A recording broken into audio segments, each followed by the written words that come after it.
그림을 정성이 주는 아니야. 장난이지. 이번에는 대신 사진을 많이 넣었어. 선생님이 다 찍어서 온 거야.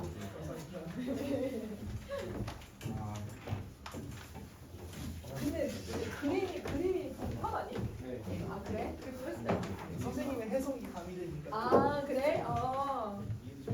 그리면 그릴까 말까 하다가 이번 주는 다른 학교가 너무 시험 범위가 너무 많아가지고 못 해가지고. 자 여러분 우선 그러면 저 광장부터 한번 볼게요. 광장 선생님 지금 저번에 내용까지는 다 맞고 8쪽에 있는 맨 마지막 거 안 했지 얘들아. 자 자살의 의미 한번 볼게. 자살을 여러분 명준이가 하는데 이거는 여러분 중립국행위 적극적인 의미의 선택이 아니라 여러분 어떤 의미였다는 거? 소극적 선택이었다는 거. 그 다음에 여러분 소극적이었던 이유는 여러분 내가 원했다기보단 여러분 사실 뭐 한 거야? 남과 북을 피해서 간 거거든? 어떤 성질을 갖고 있어야 돼? 도피. 그렇지. 도피 의미의 선택이라고 생각을 해주면 돼. 자, 그래서 여러분 사실은 여러분 이때 이 의미는 기본적으로 소극적이고 도피라고 했으니까 긍정적 의미야, 부정적 의미야? 다 부정적 의미라고 생각해줘야 돼. 자, 그리고 진정한 여러분 뭐가 가능한 푸른 광장이라고 했냐면 푸른 광장에 뛰어들었다는 건 여러분 누구하고 누가 거기서 날아다녔기 때문에 뛰어들었었지? 아내하고 아이하고. 그치? 그러니까 진정한 뭐가 있는 사랑이 있는 여러분 푸른 광장과 밀실이 여러분 뭘 이루었냐면 조화를 이룬 공간에 간다라는 의미로도 해석이 돼요. 그러면 자 여기서 우리는 이제 광장과 밀실의 의미를 좀 정리를 해야겠다. 그치? 그러면 여러분 어디다 정리해도 되냐면 위에 좀 칸 남거나 아니면 여러분 우리 다음 페이지에 보면 여러분 광장 밀실 있긴 한데 비어있는 데다가 정리하셔도 돼요. 알겠죠? 자 그러면 선생님이랑 광장과 밀실을 좀 정리 한번 해봅시다. 자, 여러분 광장과 밀실은 우리가 살아가면서 필요한 공간을 얘기를 해요. 두 개 공통점이에요. 그러면 여러분 공통점은 인간이 살아가면서 필요한 공간.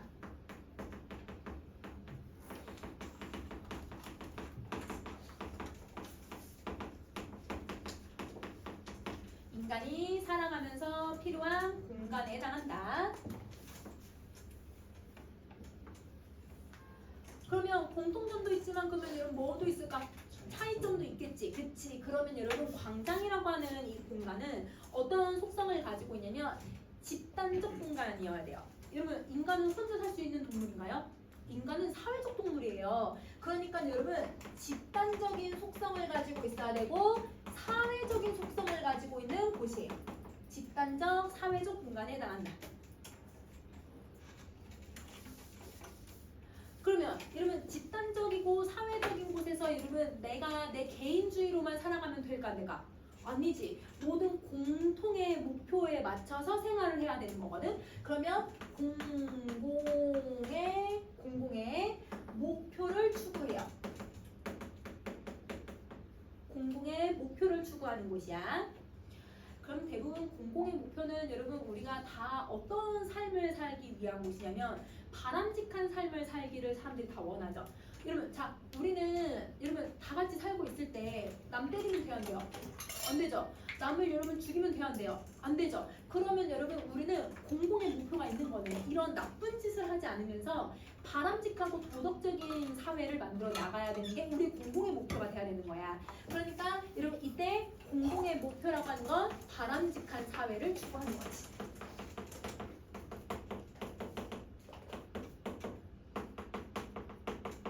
바람직한 사회를 건설하는 그 공간을 광장이라고 생각해주면 돼. 그러면 밀실이라는 건 여러분 밀실은 여러분 대부분 나 혼자만 들어가. 그럼 여러분의 방이라고 생각하시면 되거든요. 그러면 여러분 방에 누가 함부로 막 들어오는 게 좋아요? 아니죠. 그러니까 여러분 내 방은 어떤 곳이냐면 나의 개인적 공간이 돼야 되는 거야. 자 그리고 개인적이고 여러분 봐봐. 한 개인이 물론 이 인간은 사회적 동물이지만 나라고 하는 존재로서 내가 왜 살아가고 나의 본질을 여러분 깨우치면서 살아가야 되거든요. 그럼 여러분이 이 사회의 한 일원이기도 하지만 여러분은 어떤 존재인지를 생각하면서 살아야 돼요. 생각하니? 자, 이러면 나는 어떤 사람이다. 나는 어떤 성격을 가지고 있고 나는 어떤 존재다. 이런 것들. 그런 것들을 여러분 실존적이라고 해. 내가 존재하는 것. 그러면 여러분 한 개인이 여러분 공공의 목표만 가지고 살아갈 수는 없어. 내 개인의 삶도 필요하고 내가 어떤 존재인지를 여러분 살아가면서 실존적으로 생각할 수 있어야 해. 그러면 이곳은 여러분 어떤 거냐면 내 개인의 행복이 우선인 것이네. 개인의 행복과 자유가 보장되는 공간이라고 생각해 주시면 돼요. 그러면 여러분 우리가 살아가면서 여러분 우리는 어떤 곳에서 살아야 돼요? 둘 다 필요하죠. 왜? 아까 선생님 뭐라고 썼어? 공통점을 인간이 살면서 필요한 곳이니까 둘 다 필요한 거야. 그런데 명준이가 생각하기에는 그럼 자 이제 명준의 인식을 한번 생각해봐. 자 명준은 여러분 남한이라고 하는 사회에서 여러분 뭐를 여러분 환멸을 느꼈지 얘들아? 뭐만 있으니까? 인간의 자유만 있으니까 환멸감을 느꼈단 말이야. 그러면 남한은 여러분 이 두 공간 중에 뭐만 우선시하는 공간인 거예요? 밀실만 우선시해요. 그쵸? 그래서 남한은 밀실은 존재하는데 뭐가 없다고 생각한 거야? 그러면 광장이 없다라고 생각을 한 거야. 공공의 목표가. 그러니까 여러분 우리 북으로 갈 때 이런 명준이가 뭘 추구했다고 했더라? 이상을 추구했다고 했지. 그 이상향을 추구한 게 바로 공공의 목표를 추구했던 거예요.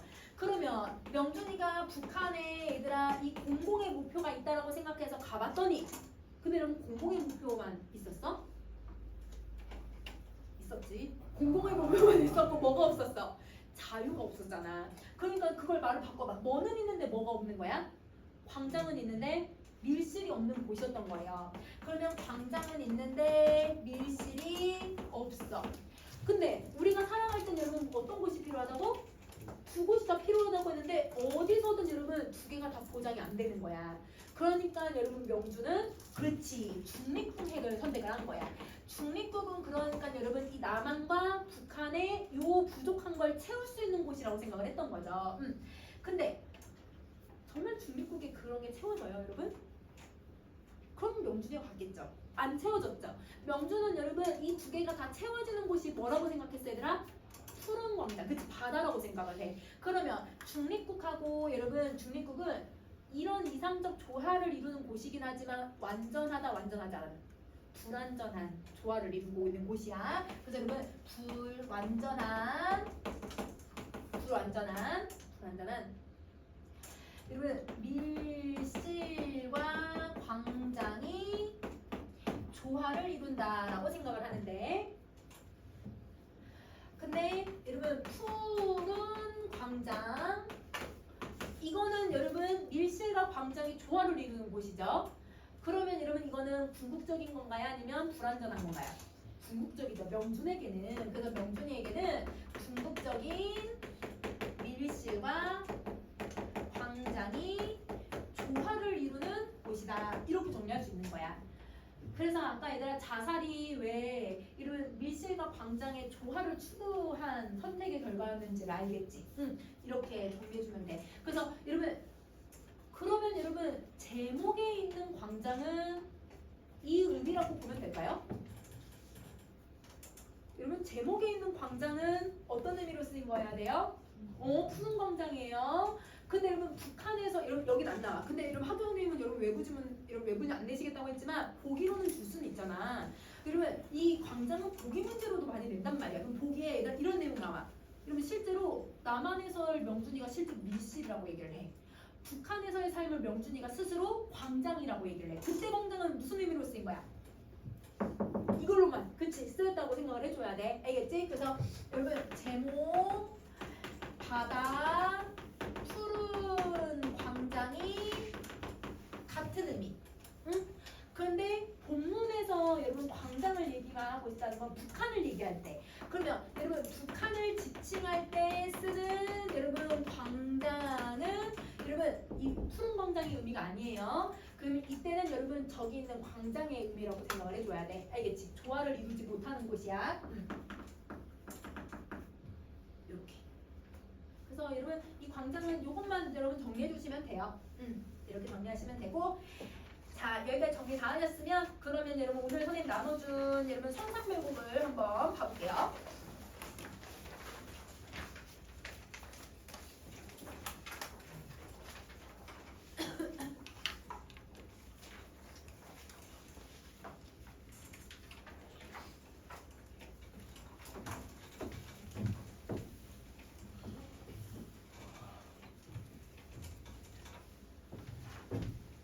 자, 여러분 정철이 관동별곡은 언제 썼냐면 50세가 넘어서 쓴 작품이야. 그러니까 자기가 얘들아 그래도 어느 정도 좀 인생을 살아보고 나서 쓴 거잖아요. 근데 여러분 이 작품은 여러분 정철이 27살에 관직이 오르거든요. 27살까지 여기에서 살았었는데 이곳에 그 어렸을 때 살았던 22살인가 23살에 썼던 작품이야. 여러분 22살이면 아직 완전 혈기왕성한 여러분 젊은 사람이라고 생각해봐. 그러면 젊은 사람의 입장에서 여러분이 자연에서만 산다고 생각해보세요. 여러분한테 얘들아 한 달 동안 여러분 저 이런 산 같은 이런 자연에서 살으라고 한다고 생각해봐. 살고 싶니? 여러분 이런 컴퓨터 게임 못해? 핸드폰 없어? 충전 못해? 여기서 책만 읽어야 돼. 이거 살 수 있어 없어요? 아, 살 수 있어? 자, 이러면 살 수 없지. 선생님도 못 살아, 얘들아. 자, 이러면 핸드폰도 안 되고 아무것도 안 되고 오롯이 자연만 감상해야 되는데 한 3일 정도는 예쁘다고 생각하겠지. 그 다음엔 얘들아 목이 물리겠지. 얘들아, 너 이거 좋지 않아. 그러니까 정철이 얘들아 아직 어린 나이에 쓴 작품이다 보니까 어떤 생각이 드냐면 이렇게 아름다운 자연이긴 하지만 이곳이 약간 어떻다고 생각하냐면 이런 곳에서 왜 이 사람이 살지? 그래서 맨 앞부분 서사에 왜 김성원이 여기서 살고 있을까? 이런 의문점을 던지는 건 이런 정철이 나이가 어떻기 때문이다? 어려서 그렇다. 그치? 나이가 좀 어렸을 때 쓴 작품이어서 그렇다라고 생각을 해줘야 돼. 자, 이러면 여기 지금 선생님이 여러분 그 3년 전에 여기 이제 가사 문학 투어를 했거든요. 혼자 차 끌고 얘들아 광주를 전라도를 가서 여러분 내가 이제 문학 작가들 전라도 쪽에 있는 문학 이 기행을 나 혼자 한 거야. 나 혼자 하면서 내가 여기서 재밌어 얘들아. 저 이러고 혼자 여행해가지고 얘들아 차 타고 나 혼자 운전해서 아무데나 가가지고 이렇게 구경을 했는데 여기가 지금 잘 안 보이지만 이게 이렇게 산이 있거든요 여러분. 이게 산이에요. 이 산이 성산이에요. 여러분 지금 서하당이라고 하는 곳은 서하당 이런 바로 뒤쪽에 이런 뭐가 있다? 성산이라고 하는 산이 있어. 그래서 성산별곡이라고 생각하면 돼. 알겠지?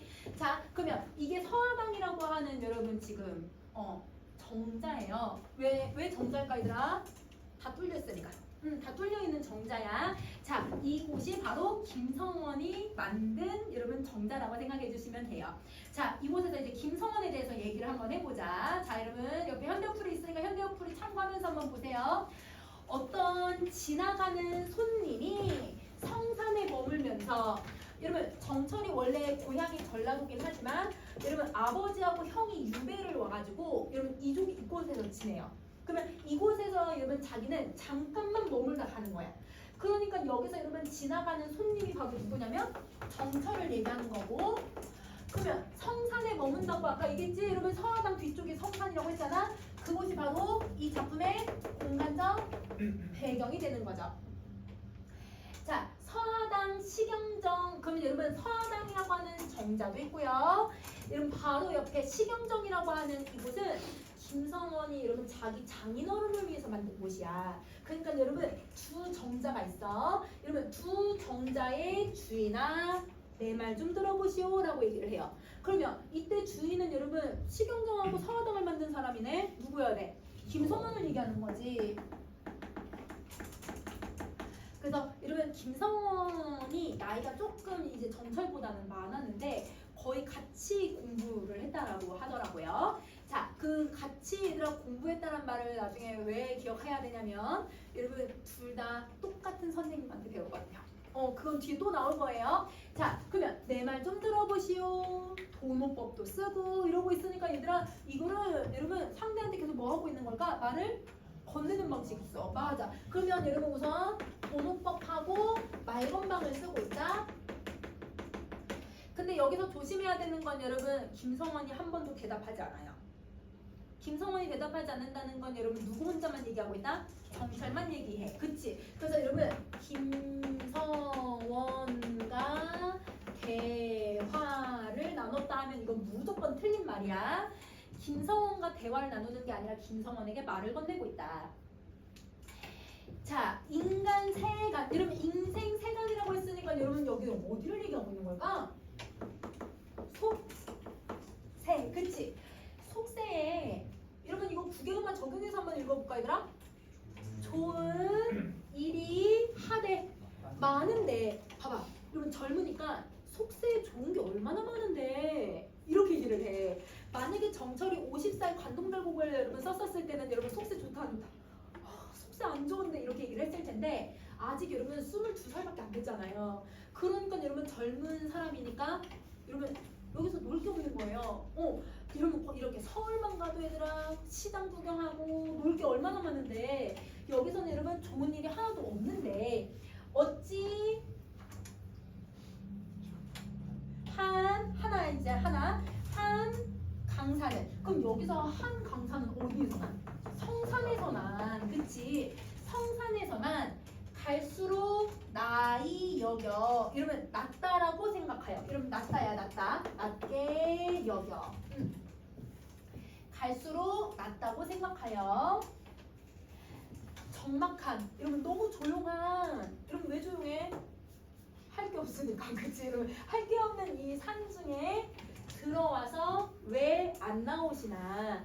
그럼 여러분 김성원이 어디에서만 살고 있는 거야? 자연에서만 살고 있잖아요. 너무 궁금한 거예요. 아니 이렇게 인간 세상 속세 좋은 게 많은데 왜 자연에 콕 박혀서 살고 있지? 자연에 뭐가 있다고? 이렇게 의문점이 드는 거야.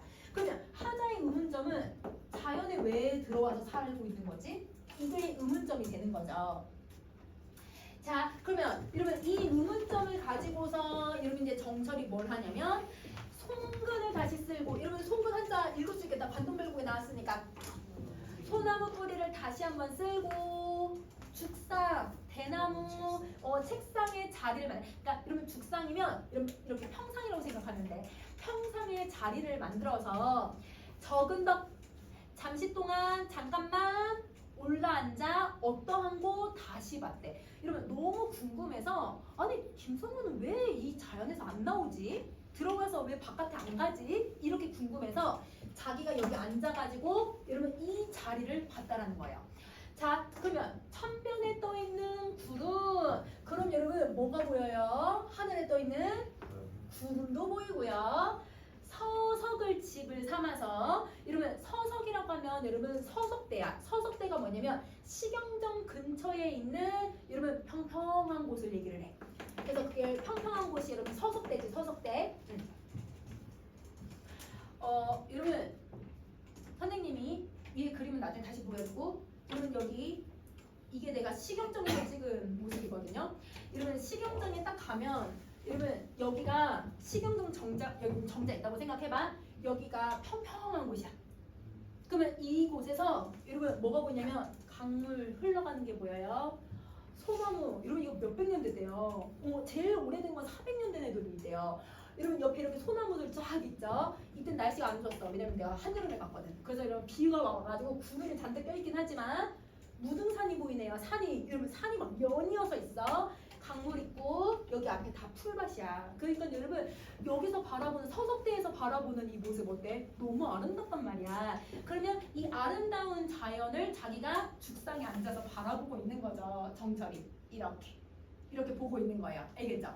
그러면 여기 얘들아 아까 선생님이 강물도 흘러내리고 있었죠. 그 다음에 이렇게 산 무등산 흘러가고 있었죠. 여기 얘들아 이렇게 나무 크게 자라고 있죠. 이런 풍경을 지금 높은 곳에 앉아서 보고 있단 말이야. 알겠지?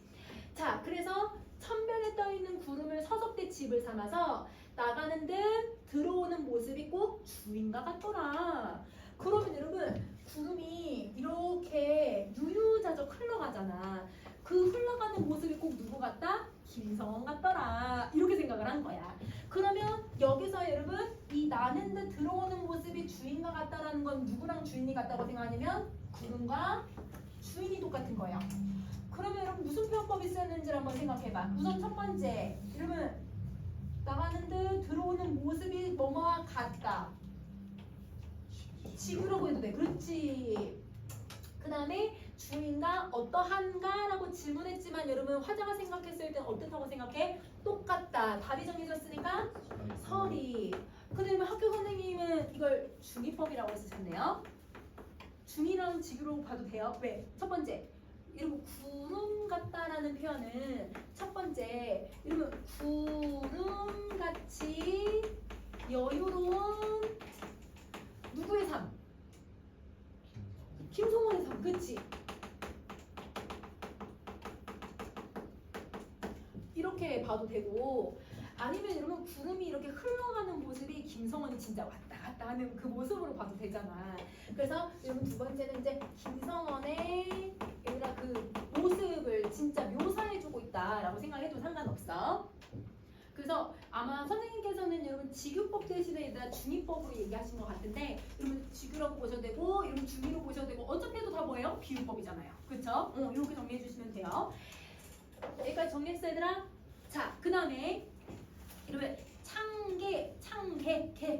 개자가 무슨 개자야? 시냇물이잖아. 아까 얘들아 선생님 여기 보여줬을 때 진짜 물 있었어 없었어? 시냇물 있었죠? 그러면 그 시냇물 흰 물결이 정자 앞에 쫙 둘러져 있으니, 그래서 여러분 이 서석 봐봐. 여러분 이 시경정이 여기 이렇게 입구라고 한번 생각해봐 얘들아. 입구면 바로 아까 얘들아 뭐가 다 보이냐면 여기 서하당이 딱 보여. 서하당이 딱 있어. 서하당 바로 옆에 뭐가 있냐면 아주 조그만 조금 이따 나오는 여러분 연못에 있는 정자가 하나 있어요. 연못에 정자가 있고요. 이렇게 돌아서 여러분 산을 타야 돼요. 약간 동산 정도를 타요. 한여름에 가면 쪄주고 있는데요. 여러분 그 쪄주면 여러분 그 동영상도 있어. 저는 힘들어서 막 헉대는 건데 그것까지 차마 보여줄 수는 없어서 여러분 이렇게 얘들아 계단을 타고 올라가면 여러분 여기 이렇게 큰 여러분 조그만 산이 하나 있는데 그 조그만 이 서양강 옆에 여기 꼭대기에 얘들아 뭐가 있냐면 여기 시경정이 있어. 그러면 내가 이걸 본 거는 이 시경정에서 얘들 앞에를 본 거야. 그러면 여러분 사실은 여러분 이 앞에 뭐가 흘러가고 있는 거냐면 시냇물이 이렇게 흘러가고 있는 거야. 그러면 여러분 이 시냇물이 정자 앞에 둘러졌다는 건 서하당하고 시경정 앞을 흘러가더라 이런 의미인 거지. 자, 그리고 천손운금 누구가 버려내요. 여러분 버려내다가 무슨 뜻이더라? 패다 잘라내다. 그치? 그러면 여기서 천손운금이 무슨 뜻이냐면 진녀가 짠 구름 같은 비단이에요. 근데 여러분 여기 비단처럼 반짝반짝거리는 게 누가 있을까요? 긴 게 뭐가 있을까요? 시냇물이죠. 그쵸? 그러면 여러분 이때 이 비단은 여러분 사실은 누굴 얘기하고 있냐면 은하수를 얘기하고 시냇물 창문이지. 여러분 얘는 은하수를 우리가 일반적으로 천손운금을 은하수를 비유를 하고, 그러면 이 은하수가 바로 원간염이 여러분 누구라고 생각하면 돼? 시냇물. 아까 뭐라고 했어? 무슨 흰물결? 무슨 흰물결? 바로 앞에 있어 얘들아. 무슨 흰물결? 참개 흰물결. 그렇지? 이게 참개 흰물결이야. 그러면 여러분 지금 여기는 비유가 몇 개나 쓰인 거야? 두 번이나 쓰인 거네. 그치? 그래서 여러분 은유라고 보시면 되고, 여러분 흰물결을 여러분 이제 은하수 같다. 근데 여러분 은하수도 또 얘들아 비단 같다라고 표현한 거니까 비유가 두 가지가 쓰인 거야. 알겠지? 여기까지 정리했어 얘들아? 오케이. 자, 그러면 여러분 그 다음 거 볼게요. 12번. 자, 이어지는 듯. 그 다음에 얘들아 우리 두 개만 적용해서 한번 읽어볼까? 펼치는 듯. 헌사하고 헌사하구나. 근데 여러분 헌사하다라는 단어가 얘들아 우리 관동배고 할 때 선생님 설명했잖아요. 헌사하다라는 단어가 나오면 어떻게 해석하라고? 네 글자. 각양각색. 그러면 여러분 이 시경정에서 바라보는 주변의 풍경이 한 가지 모습이라는 거야? 여러 가지 모습이라는 거야? 여러 가지더라. 그러니까 아름답고 어떻다? 화려하다. 그러면 이 화려한 모습이 얘들아 우리 헌사하다라고 했으니까 무슨 모습이다? 각양각색의 모습이다. 이렇게 생각을 해주면 돼. 그럼 진짜 이 시경정하고 여러분 이제 서하당에 올라가 보잖아요. 그 앞에 펼쳐진 산이 무등산만 있는 게 아니에요. 무등산이고 여러분들 이 산은 무슨 산이고 무슨 산이라고 했는데 기억은 잘 안 나지만 여러분 산의 종류가 정말 많아요. 그러니까 여러분 산도 이런 각양각색의 모습을 가지고 있고 물이 흘러가는 모습도 각양각색으로 흘러가거든. 그래서 그 모습을 표현을 하는 거야. 그럼 여기 무슨 태도가 나와야 될까? 완전 예찬. 자연에 대한 예찬. 여러분 이거는 관동별곡이랑 똑같아 얘들아. 각양각색이 들어가면 예찬적 태도를 갖는다. 자, 그래서 산 중에 책력, 달력이 없어서 사시를 모른대. 여러분 사시가 뭐예요? 사시사철할 때 사시. 사계절, 그치? 그러면 사계절을 모른다는 건 시간 가는 줄 모르겠다. 근데 왜 시간 가는 줄 모를까? 자기도 즐기고 있으니까. 맞아. 그럼 만약에 내가 아까 인간 세상 이렇게 좋은데 왜 자연에서 살지? 자연을 얘들아 좋은 걸 몰랐다면 시간 갈까요 안 갈까요? 안 간다고 생각하겠죠. 시간 가는 줄 모른다는 건 여기 흠뻑 빠져들기 시작하는 거예요. 자연을 즐기기 시작해. 자연을 즐기기 시작한다. 자, 눈 아래 여러분 두 개만 적용해서 한번 해석해봐. 눈 아래 해친 경치가 철철마다 사시사철할 때 철철이야. 사시사철 절로 나타나니. 그러면 여러분 이 신경정에서 여러분 사시사철의 풍경의 모습이 다 같을까요? 다를까요? 다 다르죠. 봄에는 그 앞에 다 벚꽃나무들이 있어요. 그럼 벚꽃이 피고요. 선생님이 갔을 땐 얘들아 배롱나무가 뭔지 알아요? 여러분 배롱나무가 백일홍이거든요. 그래서 여러분 백일홍이 빨간색 꽃이에요. 그 빨간색 꽃이 피고요. 그 다음에 여러분 여기 가을이 되면 가을이 여기 엽기꽃이 펴요. 여기도 나와요. 엽기꽃. 여러분 엽기꽃이 딱 양귀비꽃이랑 막 피고요. 그 다음에 겨울은 눈 내리겠죠. 여러분 사시사철 다 다른 아름다운 풍경의 모습을 가져. 그러면 여러분 시상전개 방식이 이 작품은 무슨 흐름? 계절의 흐름이라는 걸 미리 어떻게 준 거야? 암시해 준 거야. 맞아. 미리 암시해 준 거야.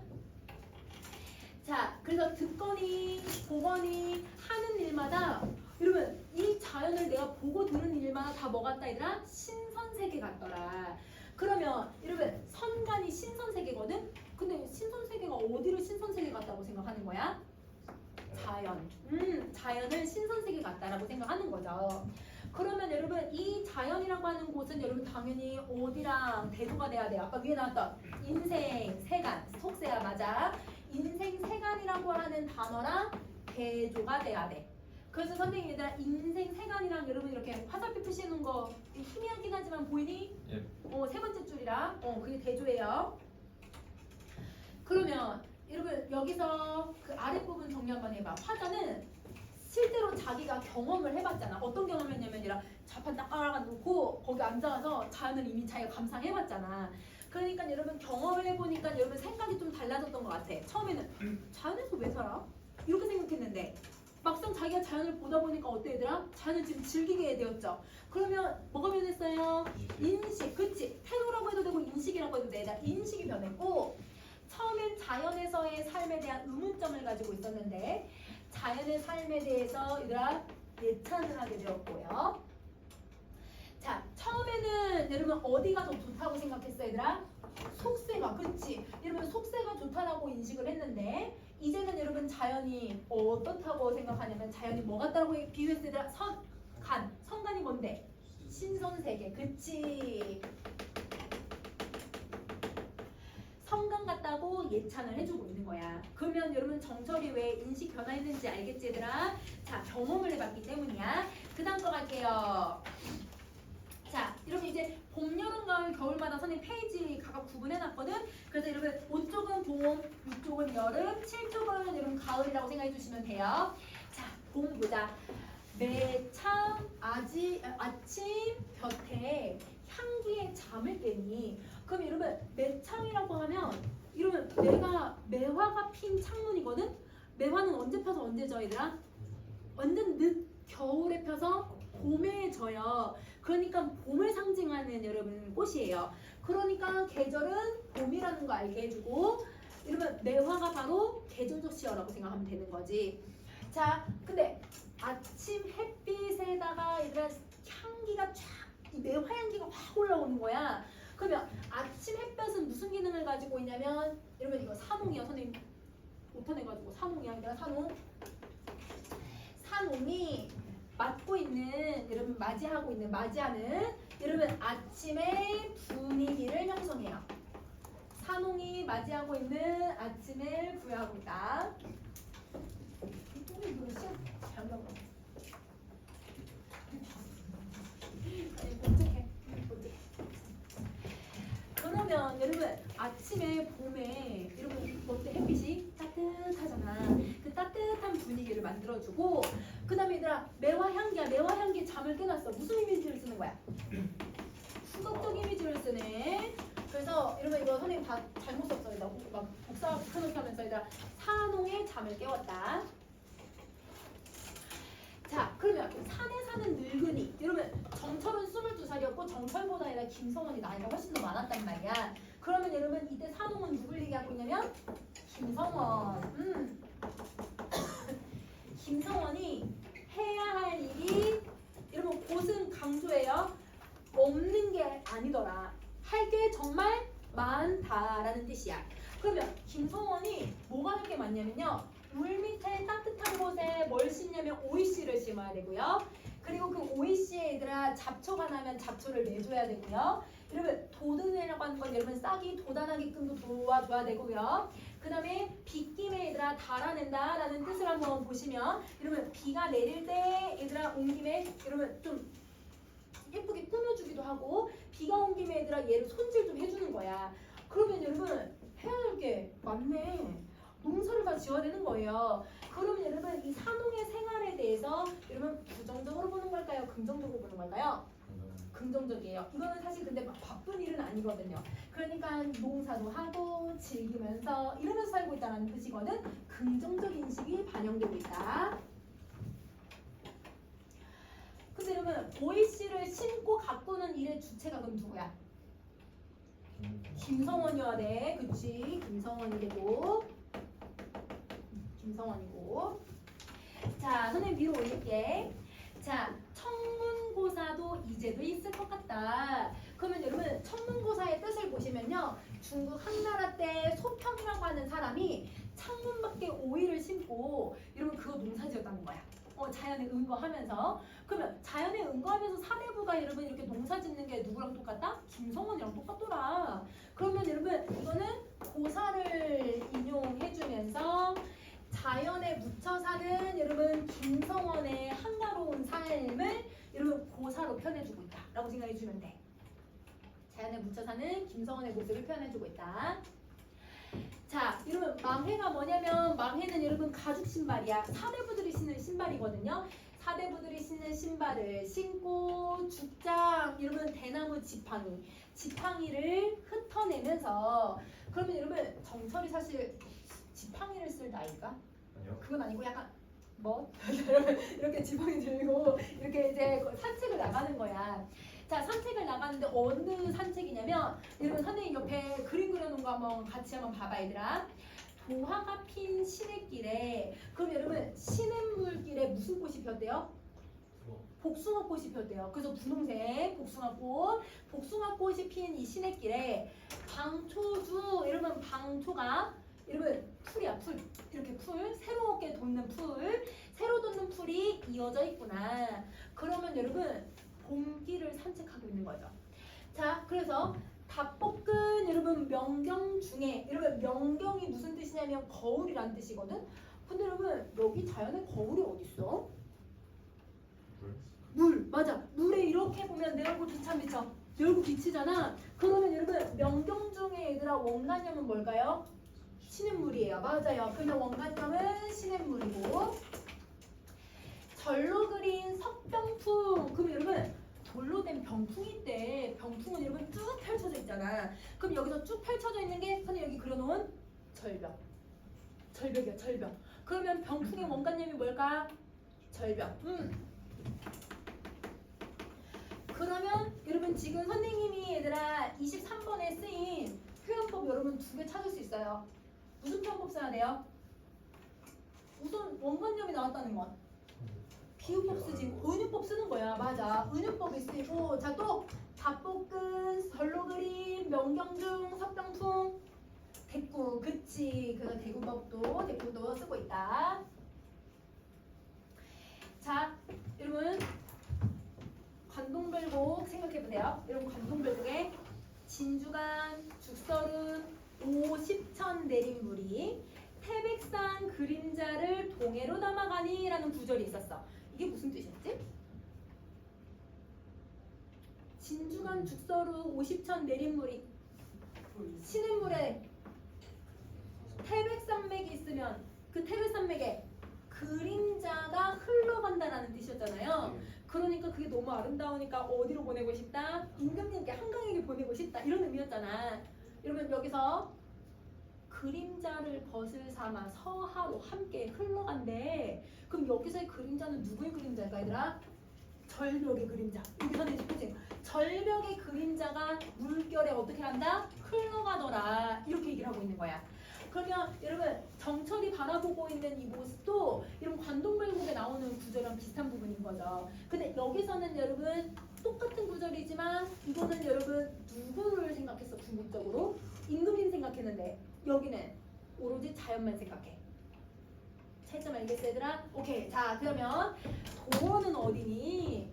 무릉이 바로 여기구나. 무릉도원이 어디니? 무릉도원이 여기다. 그러면 여러분 무슨 편법을 쓰고 있냐면 지 혼자 질문하고 지 혼자 답하잖아요.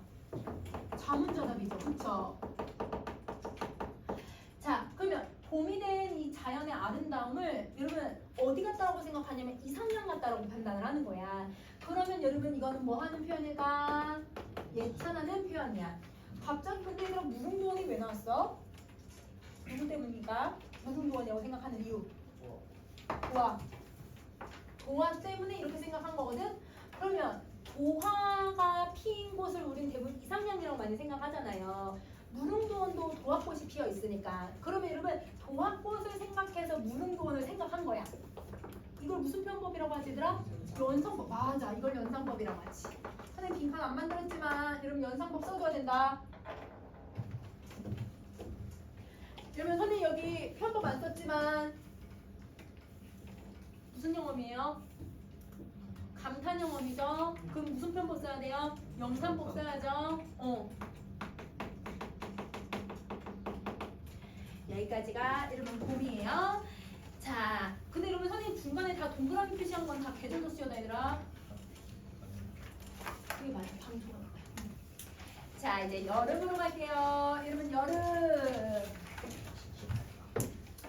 자, 남풍이 건득 불어. 여러분, 자, 남풍은 언제 부는 바람이야? 자, 우선은 여러분 북풍은 언제 불까? 겨울. 그러면 겨울의 반대말은 대부분 뭐라고 하지? 여름이잖아. 그럼 북의 반대말이 뭐예요? 남이죠. 그럼 남풍이 언제예요? 여름. 그치? 그래서 여름이야, 여름. 그러면 동풍은 봄.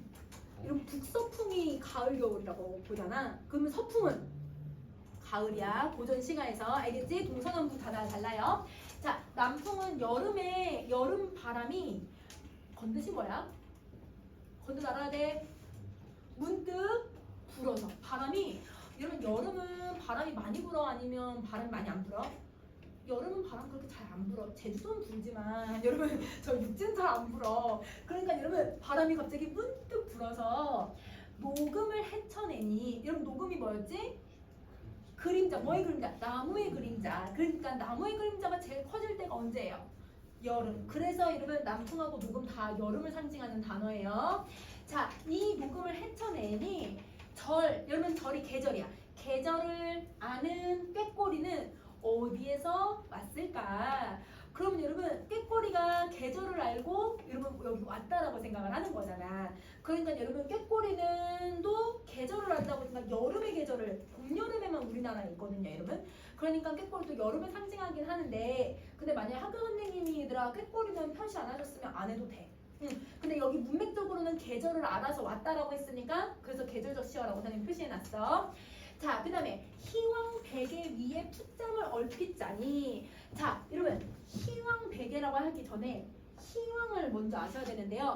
희왕은 여러분 중국이 처음 만들어질 때쯤. 그때 여러분 이 나라에 희왕이라고 하는 나라도 있었고 왕이 있었는데 이 왕이 다스릴 때가 태평성대였대. 그래서 여러분 고전 시가에 얘들아 희황이라는 단어가 들어가잖아. 무조건 네 글자 태평성대야. 자, 선생님 써놓은 거 봐봐.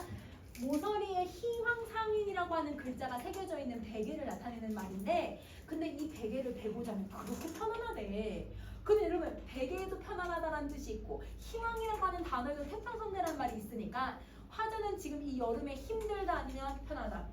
편안하다. 그래서 여러분 화자의 여러분 태평함, 편안함, 이걸 형성하고 있는 거고. 근데 여러분 뭘로 가지고 이러면 형성하냐면 희황이라고 하는 옛날 이야기를 갖고 온 거잖아요. 무슨 편법이에요? 고사를 인용하는 거죠. 자, 그 다음에 여러분 공중 한자 읽을 수 있어? 공중이 어디야? 하늘. 아니면 여러분 위에 떠있는 이란 뜻이잖아. 그러면 여러분 공중에 젖은 난간 뭐에 젖어 있을까? 물에. 여러분 여기 빈칸에 물에가 빠졌어. 공중에 물에 젖어 있는 난간. 물 어디에? 위에 떠 있구나 라는 뜻이에요. 여러분 내가 그림을 그렸는데 그림이 좀 약간 너무 더럽게 그려졌어. 자 봐봐. 자 여러분 여기 보면 아까 여러분 선생님이 여러분 그 서화당 딱 들어가는 입구에 보면 바로 여러분 여기 서화당 있다고 했지. 서화당 바로 옆에 뭐 있었다고 얘기했는지 혹시 기억나 얘들아? 연못 하나 있다고 했어. 맞아. 여기 정자 하나가 있고 여기 연못이 하나 있고 여기 올라가야 여러분 산에 같은 게 올라가야 여기 식용정이 있다고 얘기를 했잖아. 여러분 여기가 여기예요. 그럼 여러분 이 연못이 여러분 지금 보면 정자니까 정철 여러분 여기서 자고 있는 거 혹시 보여요? 여름에 얘들아 정자나 나무 밑에서 자야 제일 시원하단 말이야. 그러면 여기 시원한 바람이 솔솔 불 수 있게 여기 있고 이 앞이 연못이야. 근데 여러분 옛날 사대부들은 어떤 여러분 정자를 많이 지었냐면 이거는 여러분 복원이 잘못됐어. 내가 잘못 그린 게 아니라 지금 현재 여러분 서화당에 가면 저 연못에 있는 정자는 여러분 1996년인가? 여러분 임진왜란 때 불타가지고 여러분 다시 재건한 거라고 하더라고요. 근데 재건할 때 잘못 재건된 거예요. 왜냐면 여기가 돌이 있고 연못이 있고 돌이 있고 그 위에 정자가 있는데 이 돌에 사람이 앉을 수 있어. 사람이 앉으면 발목이 연못에 닿아야 돼. 그러면 여름에 더우면 발 시원하게 그치? 물놀이 하는 곳이야. 발을 담궈서 가지고. 근데 여기가 보관할 게 너무 높게 만들어진 거예요. 그래서 여기 지금 그림을 이거는 내가 그려놓은 거고 실제 사진을 보시면 여기가 연못이거든요. 여러분 연못? 연못이고 여기 정자 있지? 정자 있고 여러분 너무 높네. 이 돌멩이가 너무 높아서 앉아서 발을 담글 수가 없어. 그러니까 여기 말이랑 좀 다르긴 하지만 여러분 여기에 정철이 여기다 자고 여기 자기도 하고 여기 얘들아 이렇게 앉아서 발을 이렇게 발을 길게 할게. 자 여러분 발을 이렇게 담궈서 여름에 시원하게 놀던 곳이었다는 거야. 그래서 여러분 여기 사진 지금 잘 안 보이긴 하지만 여기가 얘들아 그림자가 이렇게 보이거든요. 그림자가 이렇게 얘들아 얘의 그림자가 여기 이렇게 비쳐요. 지금 이걸 정철이 묘사하고 있다고 생각하시면 돼요. 알겠죠? 그러면 여러분 이걸 여러분 우리 묘사한 걸 한번 정리 한번 해보자. 공중에 젖은 난간 물 위에 떠 있다는 게 무슨 의미인지 이해됐어 얘들아? 공중에 얘들아 그 정자의 난간이 물 위에 떠 있구나. 그치 물 위에 떠 있지. 자 마이 여러분 마이가 여러분 뭐예요? 마이 시원한 삼배 옷. 그렇지. 그럼 여러분 삼배 옷은 언제 입는 옷이야? 여름에 입는 옷이니까 계절적 시어가 되는 거지. 그러면 그 삼배 옷을 미니가 뭐냐면 여러분 앞으로 얘들아 이렇게 앞으로 이렇게 여며 차고 갈건 여러분 갈건은 두건이야. 그러면 여러분 머리에 땀을 흘리니까 여러분 머리에 두건을 딱 쓰고 구부라 비껴라 보는 것이 바로 고기더라. 그럼 여러분 여기서 아까 얘들아 선생님이 여기가 이제 발이 사실 닿을 수 있는 곳이라고 했잖아요. 그러니까 정철이 여기 이렇게 딱 앉아가지고 이렇게 아래를 구겨보는 거예요. 아유 물고기는 얼마나 있나 이 연못에 이렇게 보고 있는 거지. 그래서 여러분 연못에 있는 물고기를 바라보고 있으니까 무슨 이미지를 쓰는 거야? 시각적인 이미지를 쓰고 있는 거야.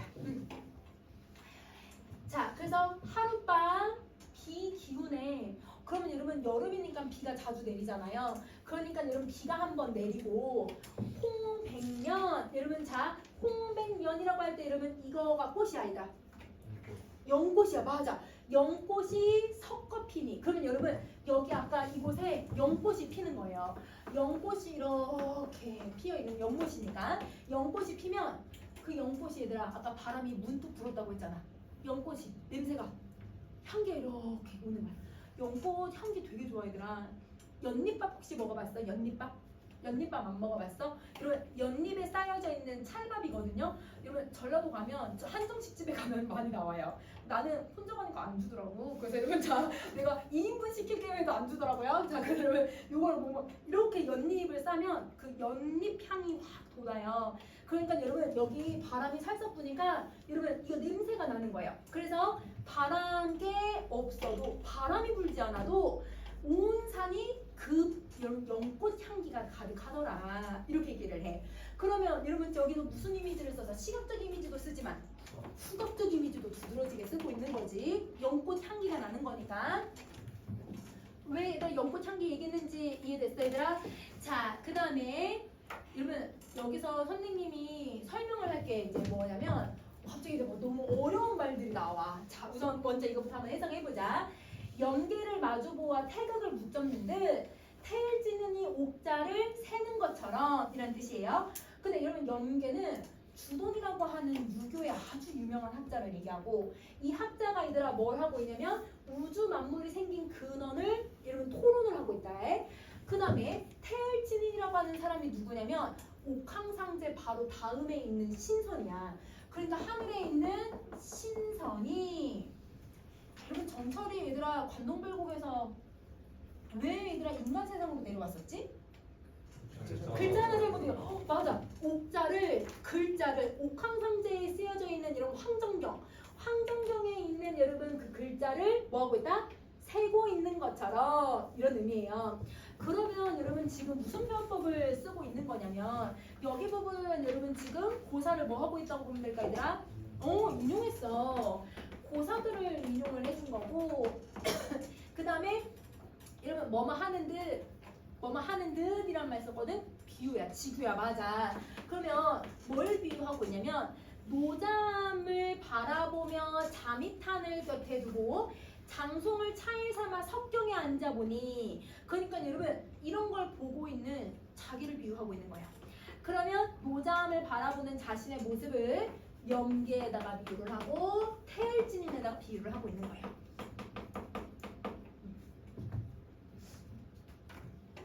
자, 근데 왜 갑자기 뜬금없이 염계에 왜 비유하고 왜 태일진인에 비유하는지 우리 알아야겠다, 그치? 그게 여러분 이 연꽃 때문이야.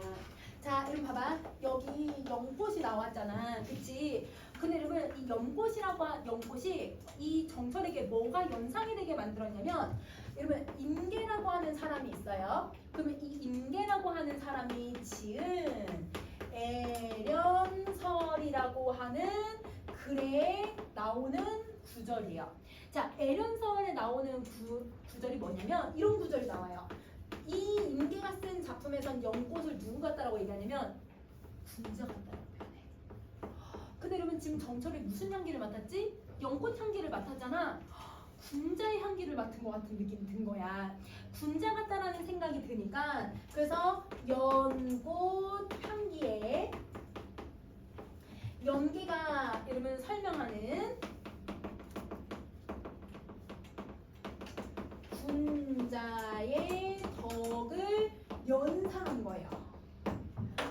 그래서 여러분 임계라고 하는 사람이 쓴 여러분 애련설에 나오는 연꽃이 군자 같다라고 얘기를 했거든. 그게 딱 생각이 나고 그리고 꼭 또 염계라고 하는 사람이 군자의 덕을 논해 태극을 물어본다라는 말 썼잖아. 그 염계가 얘기하고 있는 게 군자가 연상이 된 거야.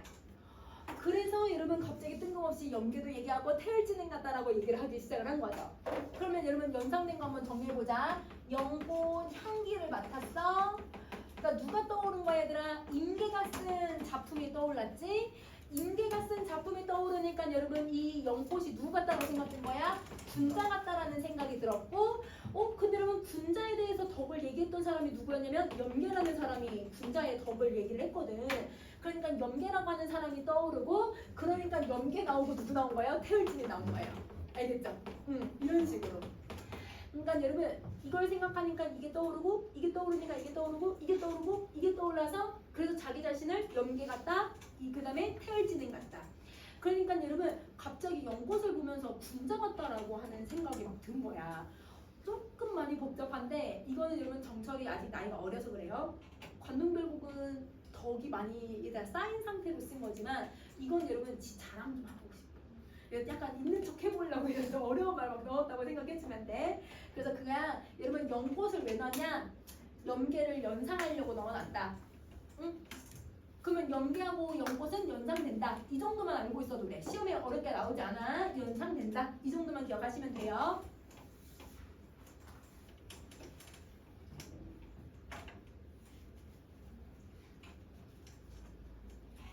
이런 딱 이제 이러면 5줄만 하면 돼. 5줄만 하고 잠깐 쉴게. 이러면 자 그러면 시경정 아래에 있는 노자함을 바라보고 자미탄이 얘들아 시경정 아래에 있는 여러분 부동산하고 광조까지의 내천인데 아까 여러분 선생님 보여줬던 여러분 창계의 그 흰물결 있죠? 그게 저 자미탄이라고 생각하시면 돼요. 그 여러분 그 시냇물, 시냇물이 자미탄이야. 그걸 여러분 옆에다 두고 이런 큰 소나무 아까 얘들아 우리 시경정 옆에 선생님이 몇 년 된 소나무 있었다고 했더라? 400년 된 나무 있다고 했잖아. 그걸 여러분 뭐 삼아서 햇빛 가리개를 삼아서 석경 여러분 돌로 되어 있는 곳에 딱 앉아 있으니 그러니까 여러분 38번 인간의 6월이 여기는 꼭 삼추 같구나. 그럼 여러분 지금 인간 세상에선 6월이래요. 여러분 옛날에는 여러분 음력을 셌어요? 양력을 셌어요? 그러면 6월은 언제여야 돼요? 7월이죠. 그렇죠. 그럼 여러분 지금 계절은 7월 여름인데 근데 화자가 생각했을 땐 삼추 같대. 여러분 삼추 한자 그대로 읽을 수 있어? 새 추석. 그러니까 여러분 9월 10월 11월 여러분 가을 같다라는 거야. 그러니까 여러분 화자는 무슨 계절 같다? 가을 같다. 여러분 7월이 왜 가을 같을 수 있어요? 너무 시원해서. 아까 얘들아 정자에서 연못 있고 얘들아 물가가 있으면 당연히 시원하지. 우리 내과에 가는 이유가 그런 거잖아. 그러니까 여름이지만 어떻다? 시원하다. 이걸 보여주려고 하는 거야. 근데 여러분 여기서 딱 삼추 밑줄 긋고 여러분 가을의 아름다움을 예찬한다면 돼 안 돼? 안 돼. 이거 가을 아니야. 여름이야 얘들아. 알겠지? 실제 얘들아 모의고사에서 그렇게 나왔어. 틀렸어. 애들 다 틀렸어 얘들아. 근데 여러분은 틀리면 안 되죠 여러분. 가을이 아니라 이거는 무슨 계절? 여름이다. 청강에 떠있는 오리가 백사. 여러분 백사장 모래사장에 올마 앉아 백구를 벗을 삼고 잠길 줄을 모른다. 그래서 여러분 선생님이 지금 오리가 졸고 있어. 눈을 뜨고 있지만 이러면 꾹꾹 졸고 있고 옆에 뭐 그려놨어? 갈매기 있잖아. 얘랑 친구를 하고 있대. 친구를 먹고 있어. 친구고 이러면 꿰깨. 자 근데 이 오리를 자세히 봤더니 무심하고 한가한 게 여러분 여기서 무심하다라는 건 여러분 뭐라고 해석해야 될까? 욕심이 없다. 그치? 욕심이 없고 한가한 건 주인과 어떠한가? 여러분 주인이 누구였더라? 김성원이잖아. 그러면 여러분 김성원이 누구 같다? 오리 같더라. 이렇게 비유를 한 거예요. 그러면 여러분 표현법은 비유법이고요. 그러면 원관념이 김성원이고 김성원의 보조관념이 누구라는 거야? 오리. 그치 오리야 오리. 그러면 왜 오리를 비유했는지 한번 생각해봐.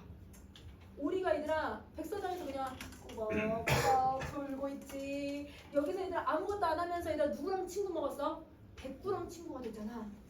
여러분 관동별곡에서도 백구야 날지 마라. 네 버신 걸 어떻게 알았니? 이게 무슨 태도를 만들었더라? 자연진아 물알지 만들었잖아요. 김성원의 모습에서 한가로운 모습을 본 거예요. 그러면 김성원의 모습에서 한가로움을 엿봤고 그리고 여러분 백구랑 친구를 먹는 모습에서 오리가 친구면 여러분 여기 있는 김성원도 여러분 누구랑 친구여야 돼? 얘가 똑같다면 얘 백구랑도 친구가 돼야 되잖아. 그러니까 태도는 완전 자연친화. 물알체라고 생각해도 돼. 이렇게 정리해 주시면 돼요. 근데 이러면 자연친화와 물알체는 내가 김성원이. 왜냐면 저 백구가 친구는 오리랑 친구라고 했잖아. 내가 김성원이.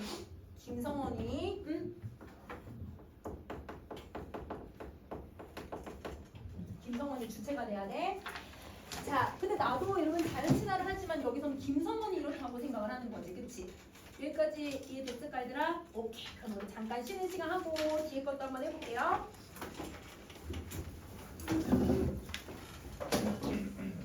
자, 계절 가을이야. 자, 이러면 오동이라고 하는 나무를 얘기해요.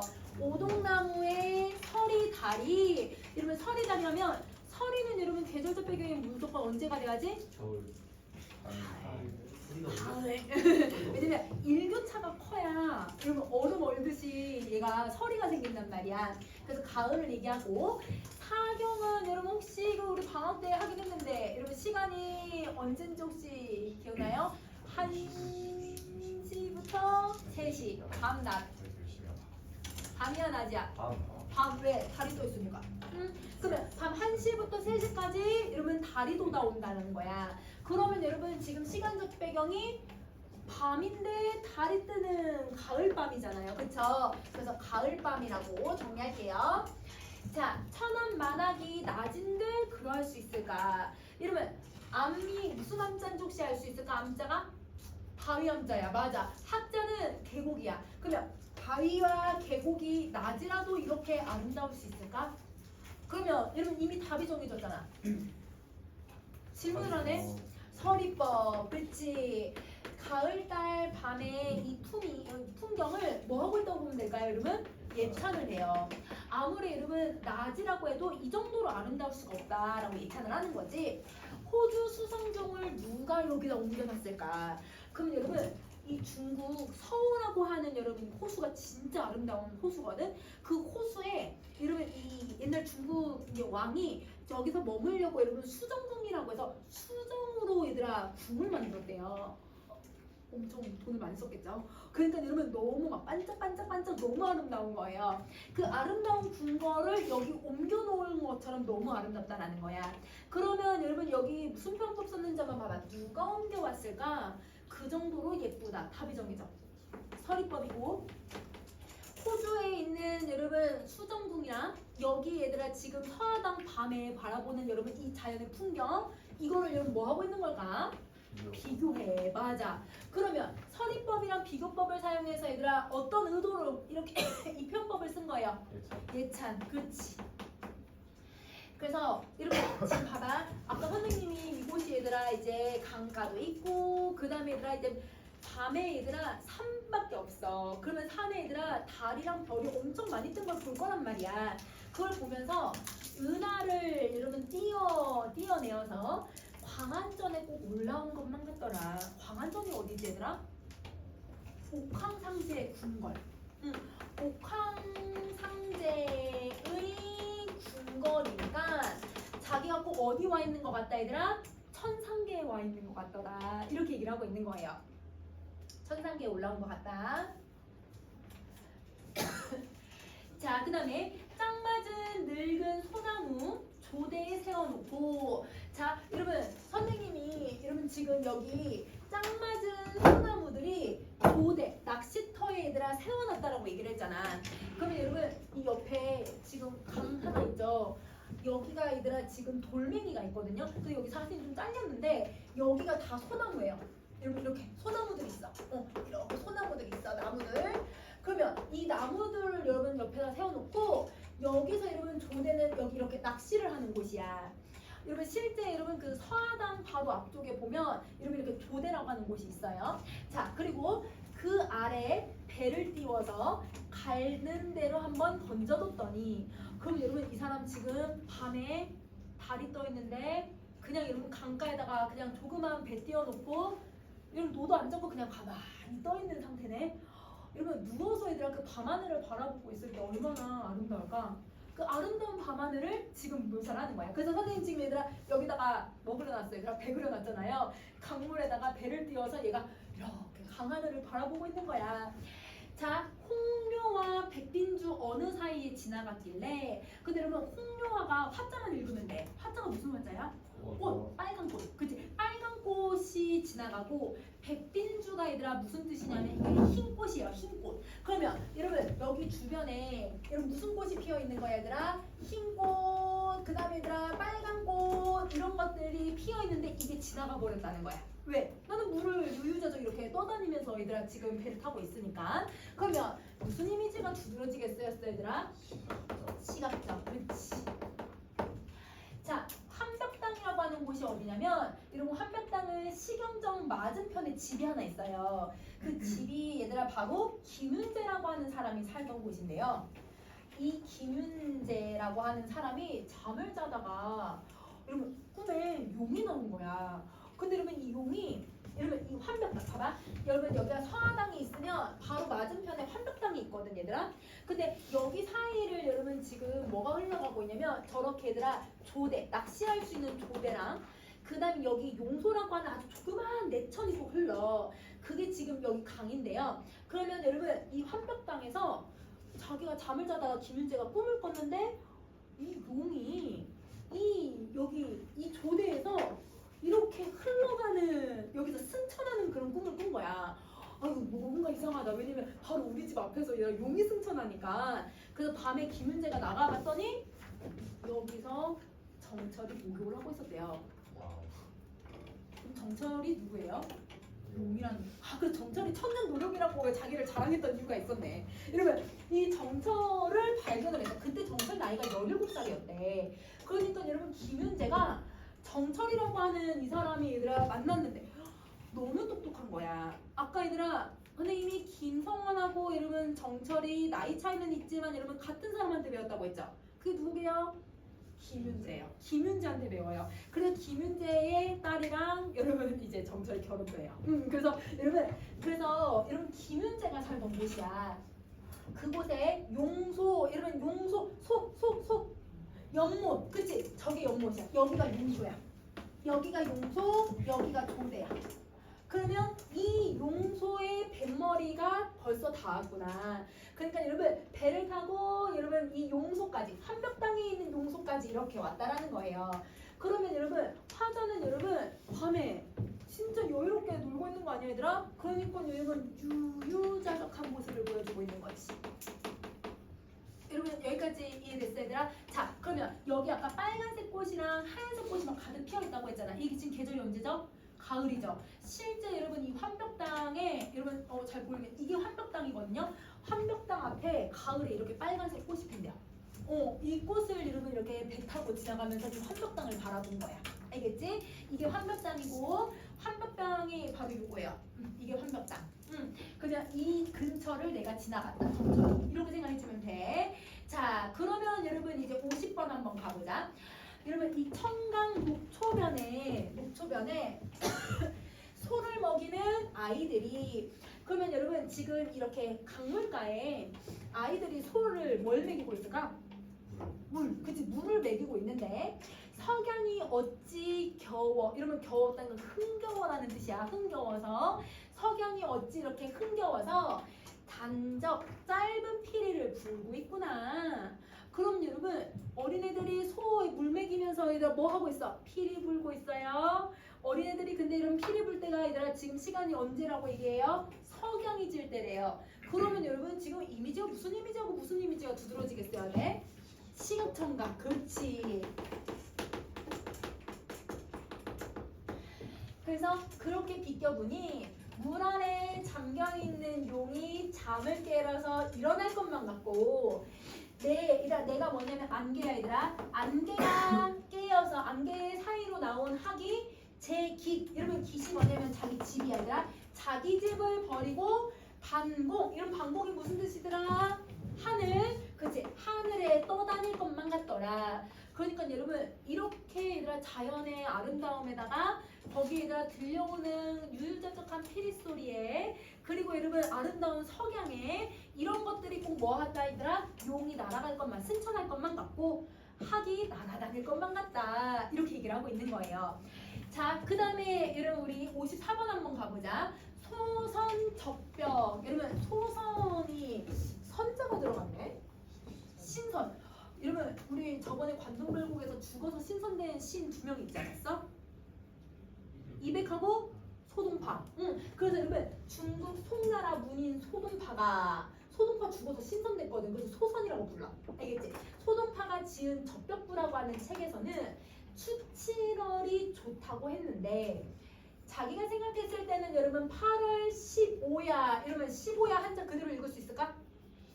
15 밤 그러니까 이러면 15일째 되는 밤 근데 그러면 8월 15일이면 음력 15일은 뭐가 뜨는 날이에요?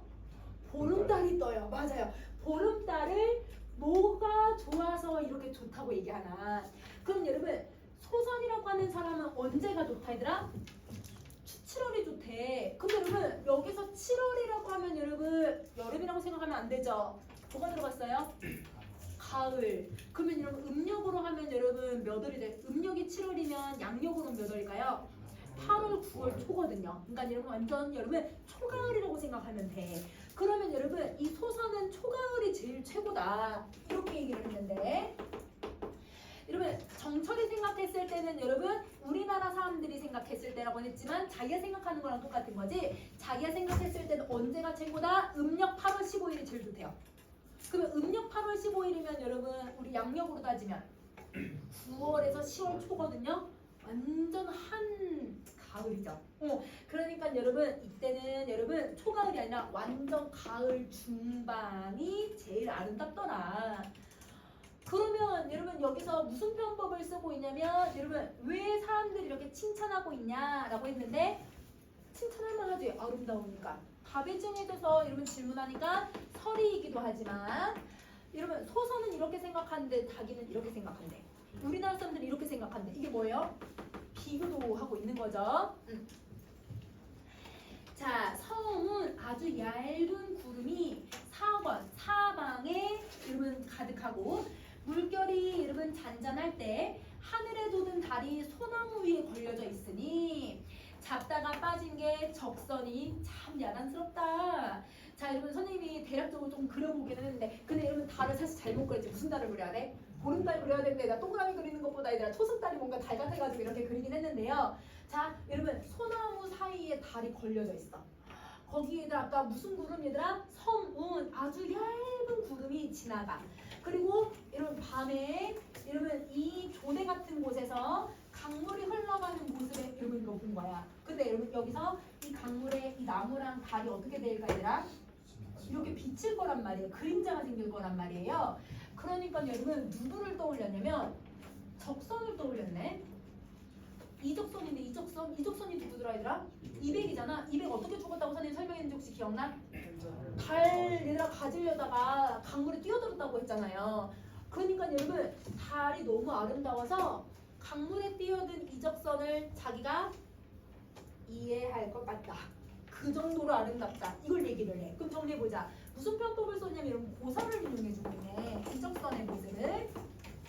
그러면 이적선의 모습이 헌사다라고 했으니까 야단스럽던데 여기선 각양각색이라고 해석하면 안 되고 이 이적선의 모습이 뭐 한다? 이해가 된다. 여러분 어떤 사람들은 아니 무슨 강물에 이 달을 잡으려고 뛰어들어 바보 아니야? 왜 지가 죽어? 이렇게 생각할 수는 있지만 이해가 되더라. 자기도 이해가 안 됐었는데 이 자연을 보니까 이해가 되더라. 이걸 보여주고 있는 거야. 그럼 여기까지 여러분 중간 다 넣었을까요 여러분? 오케이 이제 겨울로 갈게요 여러분. 자 공산에 쌓여있는 이글 사풍이 여러분 거듭 불어서 여러분 사풍이 여러분 어디서 부는 분야예요? 북풍이야 북풍. 여러분 아주 거센 여러분 겨울바람을 얘기를 해. 그러니까 계절적시요. 그래서 겨울이라고 생각하시면 되죠. 자 떼구름을 거느리고 얘들아 뭐가 내린대? 눈조차 몰아오니 눈도 그러면 계절적시어가 돼야지 그치? 자 천공 여러분 천공이면 여러분 조물주를 얘기하는 단어야. 그러면 조물주가 호사로와. 그럼 여기서 호사가 뭐냐면 일이 너무 많아서 옥으로 꽃을 만들었구나. 근데 여러분 진짜 옥으로 꽃을 만들어서 땅 위에 떨어뜨리는 거야? 그럼 꽃은 그러면 여러분 원관념이 누구야 돼? 눈. 그렇지. 그럼 여러분 비유법을 쓴 거죠. 원관념은 여러분 그 눈이에요. 그럼 보조관념은 여러분 뭘로 만든 꽃? 옥으로 만든 꽃이니까 옥꽃이라고 선생님 얘기할게 얘들아. 자 그러면 눈이 여러분 조금만 내리는 게 아니라 눈이 엄청 많이 내리는 거야. 그래서 만수 수가 무슨 숫자게? 나무. 림자는 무슨 림자예요? 숲. 그러면 나무와 수많은 숲을 이러면 꾸며내는 것이 너무 대단하다 이런 의미인 거야. 이러면 낼새이다라고 하는 뜻이 뭐냐면 꾸며냈구나라는 뜻이에요. 그러면 어떻게 꾸며내냐면 여러분 나무에 뭐가 쌓이면서 눈이 쌓이면서 온 세상이 무슨 색으로 꾸며진 거야 얘들아? 하얀색으로. 그치? 하얗게 꾸며지는 거야. 그러면 여기까지 이러면 어떤 이미지인지 이해됐어? 그러면 선생님 빈거 안 만들었다면 이런 무슨 이미지로 너무 두드러지겠어? 그렇지. 시각적 이미지를 써야지. 자, 앞에 여흘. 여러분 여흘이 냇물이야, 냇물. 앞에 있는 냇물 가리 열어. 여러분 가리라고 하는 뜻이 뭐냐면 가리어 얼어서. 그러니까 여러분 앞에 연못이 그냥 짱땅 다 얼어서 그래서 동목교 이 다리를 비껴갔대. 자, 막대를 맨 늙은 중이 어느 절로 갈 수 있을까? 그럼 여러분 눈이 너무 많이 쌓이고 여러분 꽝꽝이라 길들이 얼어서 이 저리를 어느 절로 갈까? 이 스님이 어떻게 갈까? 이런 식으로 생각을 하는 거예요. 그 정도로 뭐가 많이 왔다? 눈이 많이 왔다. 그치? 산옹. 여러분 산옹이 누구였더라? 김성원. 그치?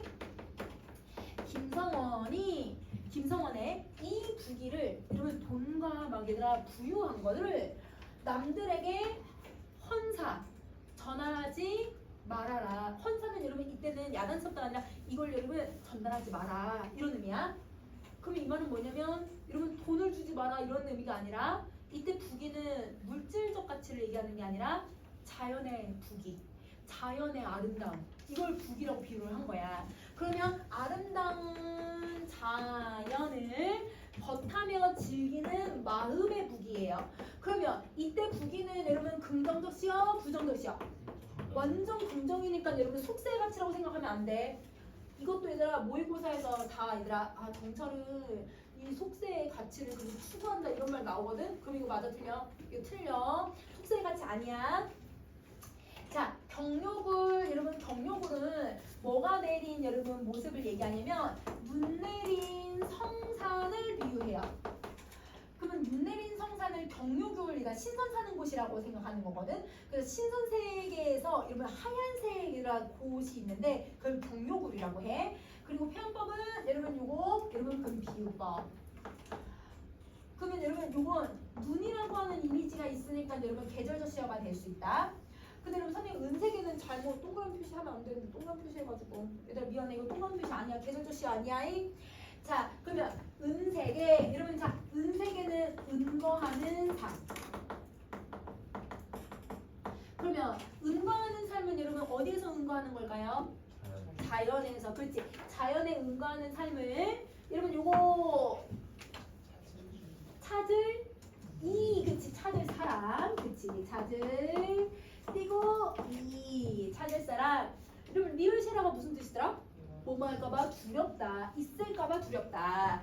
그러면 이 자연의 아름다움을 누구와 같이 공유하고 싶은 거예요? 아니죠. 자기만 단독으로 즐기고 싶은 거예요. 여기까지가 어디? 겨울.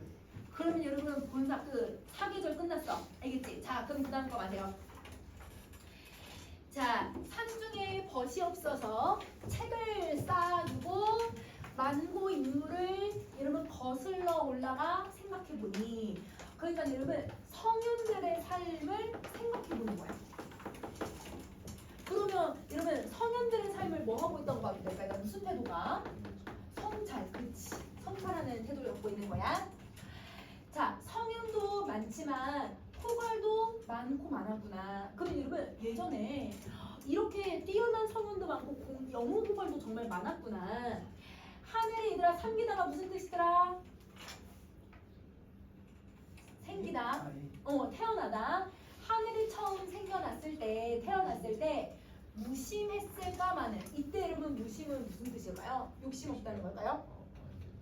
정말 무관심. 이런 무관심이에요. 무관심.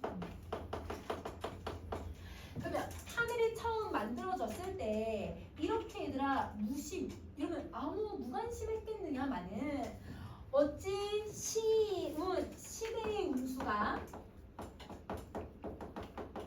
일락배락 이러면 일락배락은 올라갔다 내려갔다 올라갔다 내려갔다 이러면 이런 변화를 일락배락이라고 해요. 이런 변화가 생겼는가? 그러면 여러분 예전에는 이렇게 뛰어난 성현들도 많았고 영웅호걸도 많았는데 아니 왜 인간 세상은 이렇게 흥할 때도 있고 망할 때도 있고 흥할 때도 있고 망할 때도 있고 인간도 태어났다가 죽고 태어났다가 죽고 왜 이런 것들이 많이 생길까? 이렇게 궁금해진 거야. 그러면 여러분 어디에서 나타나는 인간사에서 나타나는 흥망성쇠에 대한 의문이 드는 거죠. 모를 일도 많지만 여러분 모를 일 많죠. 왜? 여러분 인생에 흥망성쇠 있는 거 여러분 우리 인생에 얘들아 이렇게 항상 좋은 일이 있으면 나쁜 일이 있잖아요. 이게 인간의 섭리인데 이 인간의 섭리 왜 있어요? 여러분 항상 좋으면 안 되나? 여러분 왜 좋을 때도 있고 나쁠 때도 있고 좋을 때도 있고 나쁠 때도 있어? 이걸 알 수가 없어. 자연의 섭리잖아. 자연의 섭리를 자기가 모르는 게 너무 많다 보니 너무 애달프다. 그러면 여러분 여기서는 흥망성쇠가 잘 모르겠대. 그럼 여기 나오는 태도가 여러분 관동멸국에 있던 철원과 똑같아요. 너 흥망성쇠 아니 모르니 천고의 흥망성쇠. 여러분 무슨 태도? 인생 무상을 얘기를 느끼는 거야. 인생보다. 자, 여러분 우리 철원에서 동주에서는 천고 흥망 아냐 모르냐는 여러분 나라가 망하고에 대한 거고 이거는 인생의 흥망성쇠 모든 인간의 섭리를 얘기하는 거야. 알겠지? 거기에서 나는 잘 몰라서 너무 애달프다. 그게 인생사 버겁다라고 생각을 하는 거죠. 자, 그 다음 거 갈게요. 기산의 늙은 고불기는 어찌 씻었는가? 1표를 떨친 후에 조장이 더 높구나. 자, 근데 여러분 이 두 가지 이야기는 모두 다 고사를 인용해 주는데 누구에 의한 고사냐면 첫 번째도 허유, 두 번째도 허유의 고사예요. 그러면 둘 다 고사를 인용해 주고 있는데 여러분 우리 저번에 시조 몇 편 했어? 3편 했었나? 시조 3편에서 만흥 했었지. 만흥에서 여러분 소부허유 나왔었지. 그때 허유가 귀를 씻었죠. 그 귀 씻은 의도가 뭐였어요?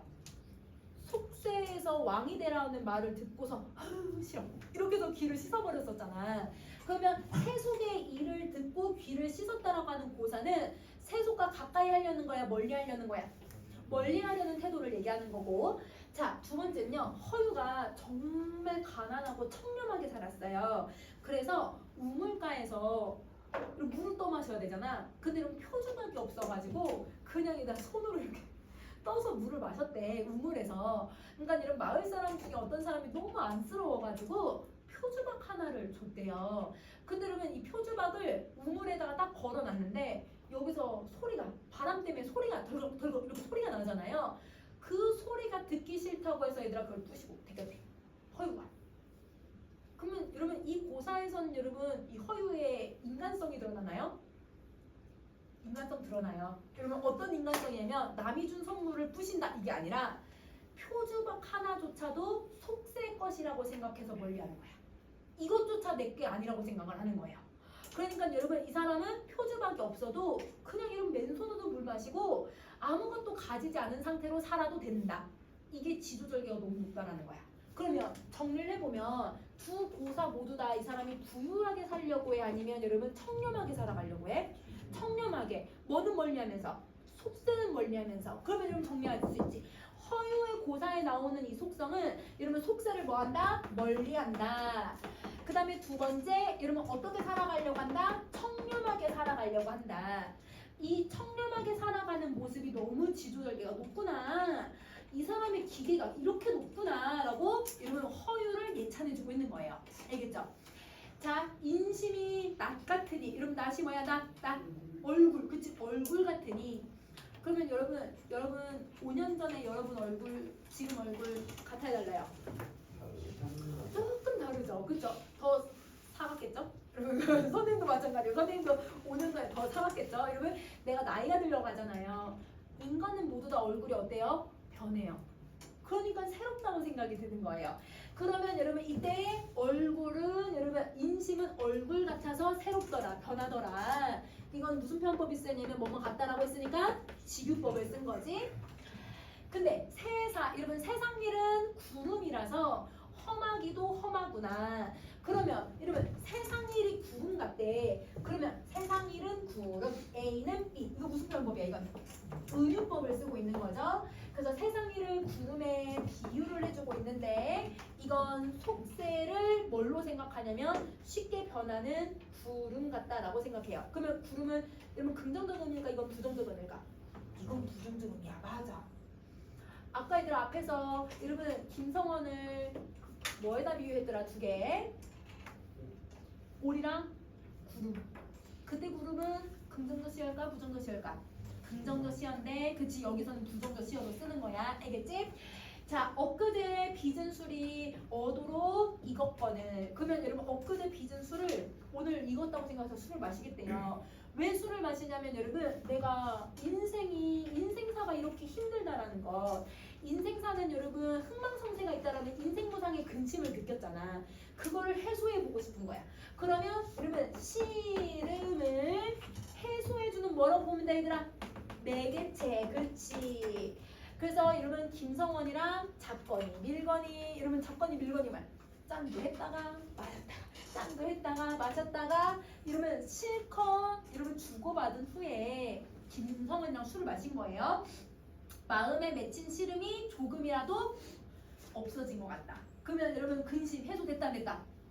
해소 조금 됐다. 해소 조금 됐어.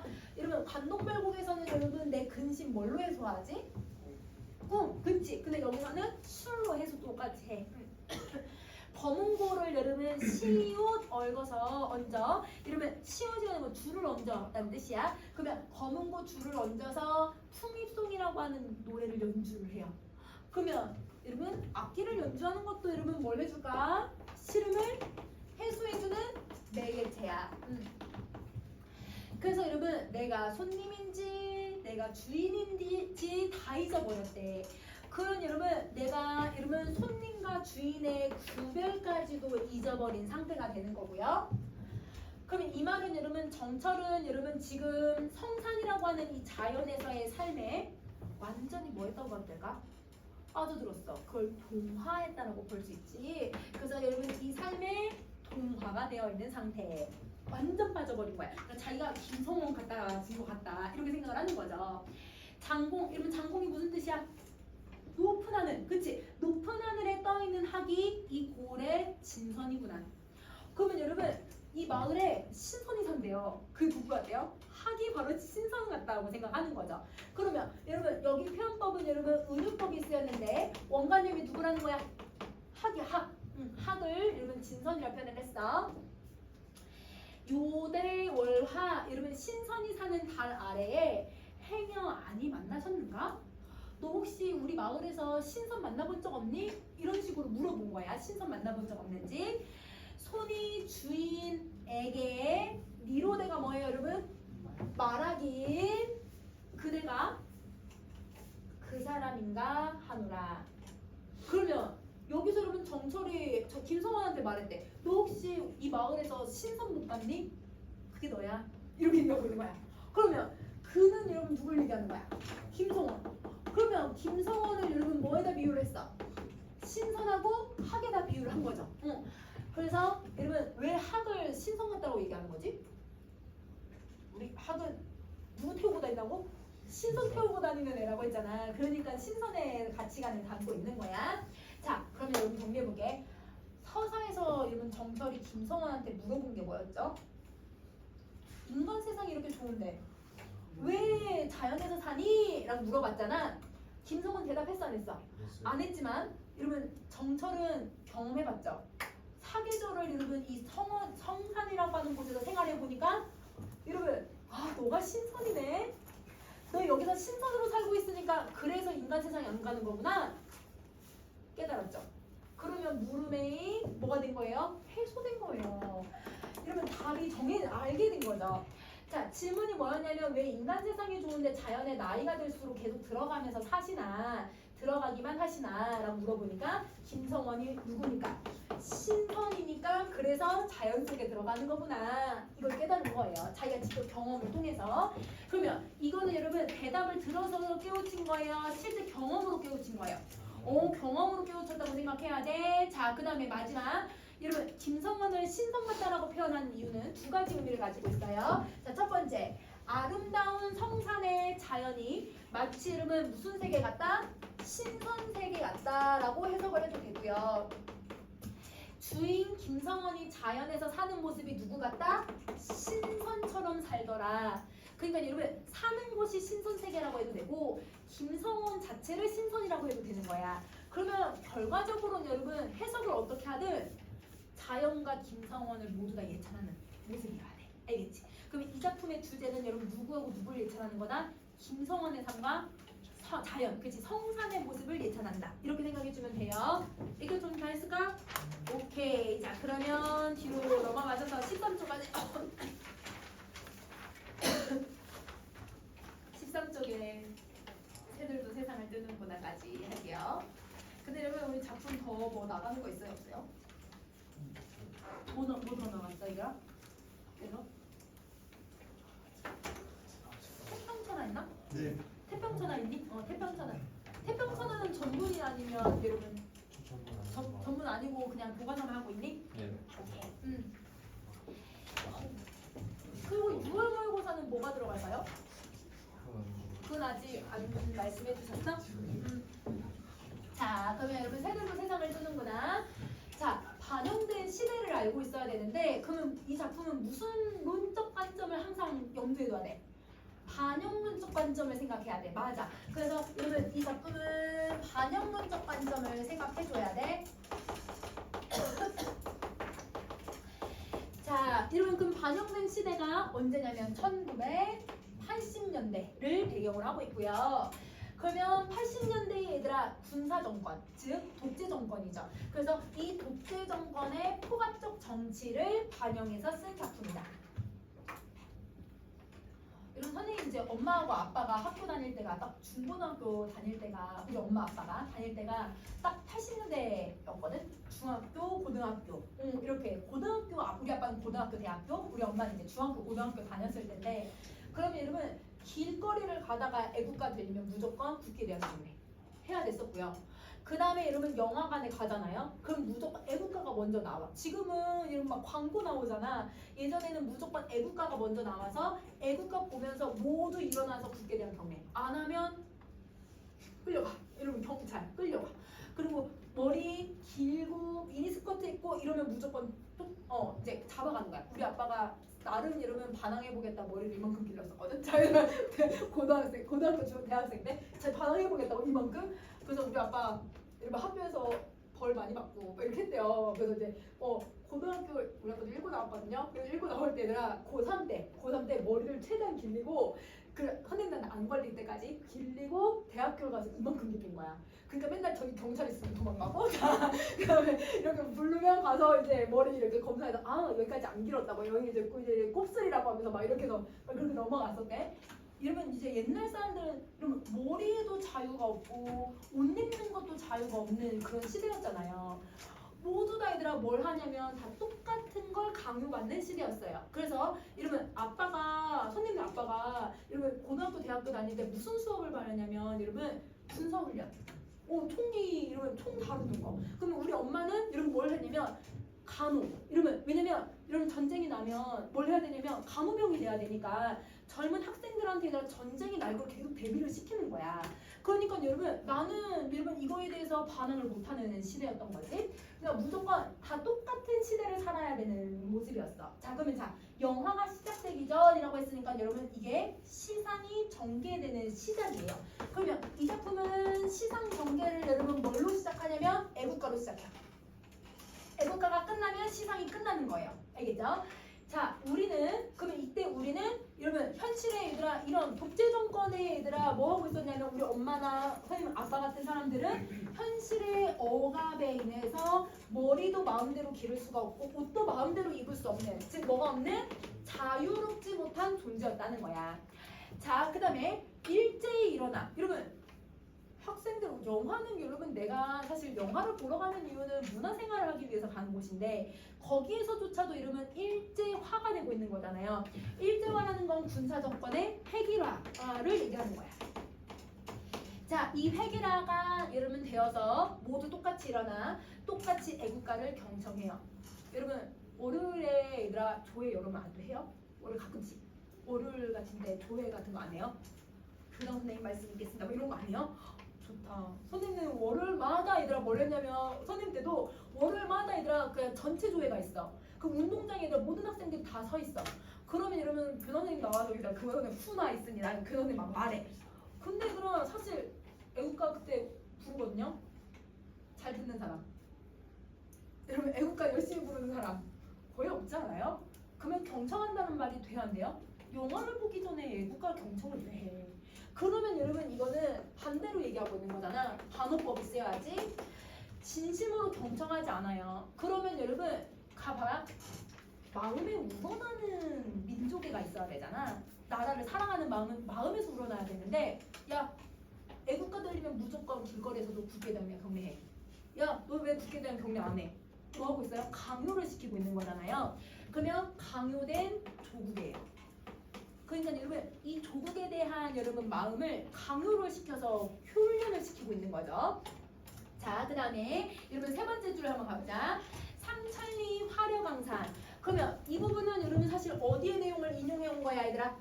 애국가를 인용해 온 거긴 한데 근데 여러분 우리나라의 삼천리 80년대인 우리 조국은 이런 아름다운 모습을 갖고 있진 않아요. 왜냐면 독재 정권이었으니까. 그러면 여러분 독재 정권의 조국은 아름답지가 않거든? 여러분 안타고 표시해줘야 돼. 아는데 얘들아 화려강산이라고 표현했으니까 반대로 얘기했잖아. 무슨 표현법? 그치 반어법이야.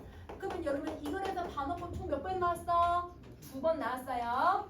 자, 을숙도 이러면 실제 이제 철새 도래지인데 이 철새 도래지에서 일정한 군을 이루며 갈대숲을 이룩하는 친세대들이 자기들은 낄쭉끼룩대고 자기들끼리 낄낄대면서 날아가고 있어요. 근데 얘네들은 자기네 마음대로 날아갈 수 있잖아요. 근데 우리는 날아갈 수가 없어. 그러면 이 흰세대들은 화자랑 뭐가 되는 대상이냐면 대조, 대비가 된 대상이고 그러면 우리는 여러분 아까 억압받는다고 얘기를 했잖아. 근데 얘네는 억압을 받지 않으니까 어떤 존재야? 자유로워. 맞아. 자유로운 존재고요. 그러면 화자에게 얘들아 어떤 정서가 유발되냐면 부럽죠. 우리는 그럴 수가 없는데. 그래서 부러움을 환기시켜주는 여러분 대상이에요. 자, 여러분 6번 7번 갈게요. 6번 7번 여러분 딱 보자마자 자기들끼리 뭐뭐 하면서 이런 문장도 좀 비슷하지 않아? 대꾸 쓰고 있지? 응? 대꾸. 그 다음에 끼룩, 낄낄 이건 웃음소리이기도 하지만 여러분 이 새들의 소리이기도 한 거잖아요. 그러니까 소리를 흉내내고 있으니까 음성 상징어를 써야 맞아요. 그러면 무슨 이미지를 두드러지게 썼을까? 청각. 그렇지. 청각적 이미지를 두드러지게 쓴다. 자, 그 선생님 위로 올릴게. 1열, 2열, 3열 횡대로 자기들의 세상을 이 세상에 떼어매고 이 세상 바가 어디론가 날아간다. 근데 여러분 1열, 2열, 3열 횡대 여러분 이거 어디서 쓰는 표현이냐면 군사 용어예요. 여러분 횡대로서 종대로서 아니면 1열, 2열 번호 시작 번호 끝 이거 군대에서 쓰는 표현이거든. 그러면 여러분 지금 새들은 자유로운 존재들이긴 하지만 이 새들이 이렇게 날아간다는 건 새들의 모습에서도 뭐가 있다? 폐기라가 있다라는 거야. 군대처럼 똑같이. 그러면 여러분 여기에 뭐가 드러나고 있는 거냐면 여러분 군사정권의 폐기라를 누구의 모습으로 표현했어 얘들아? 새들의 모습에서 표현을 했잖아. 새들의 모습을 표현해줬으니까 여러분 사실 이거는 비판하는 거예요. 풍자하고 있는 거예요. 그래서 여러분 여기서는 여러분 이 획일화를 새를 통해서 풍자하고 있다. 새를 통해 풍자하고 있다. 자, 여러분 이 세상은 여러분 억압이 있는 곳이잖아. 우리가 살고 있는 곳. 그러니까 여러분 뭘 억압한다고 보면 될까? 자유. 그렇지. 자유를 억압하는 여러분 어떤 현실이 있냐면 선생님 말을 바꿀게요. 군부독재라고 바꿀게요. 군부독재의 현실이고요.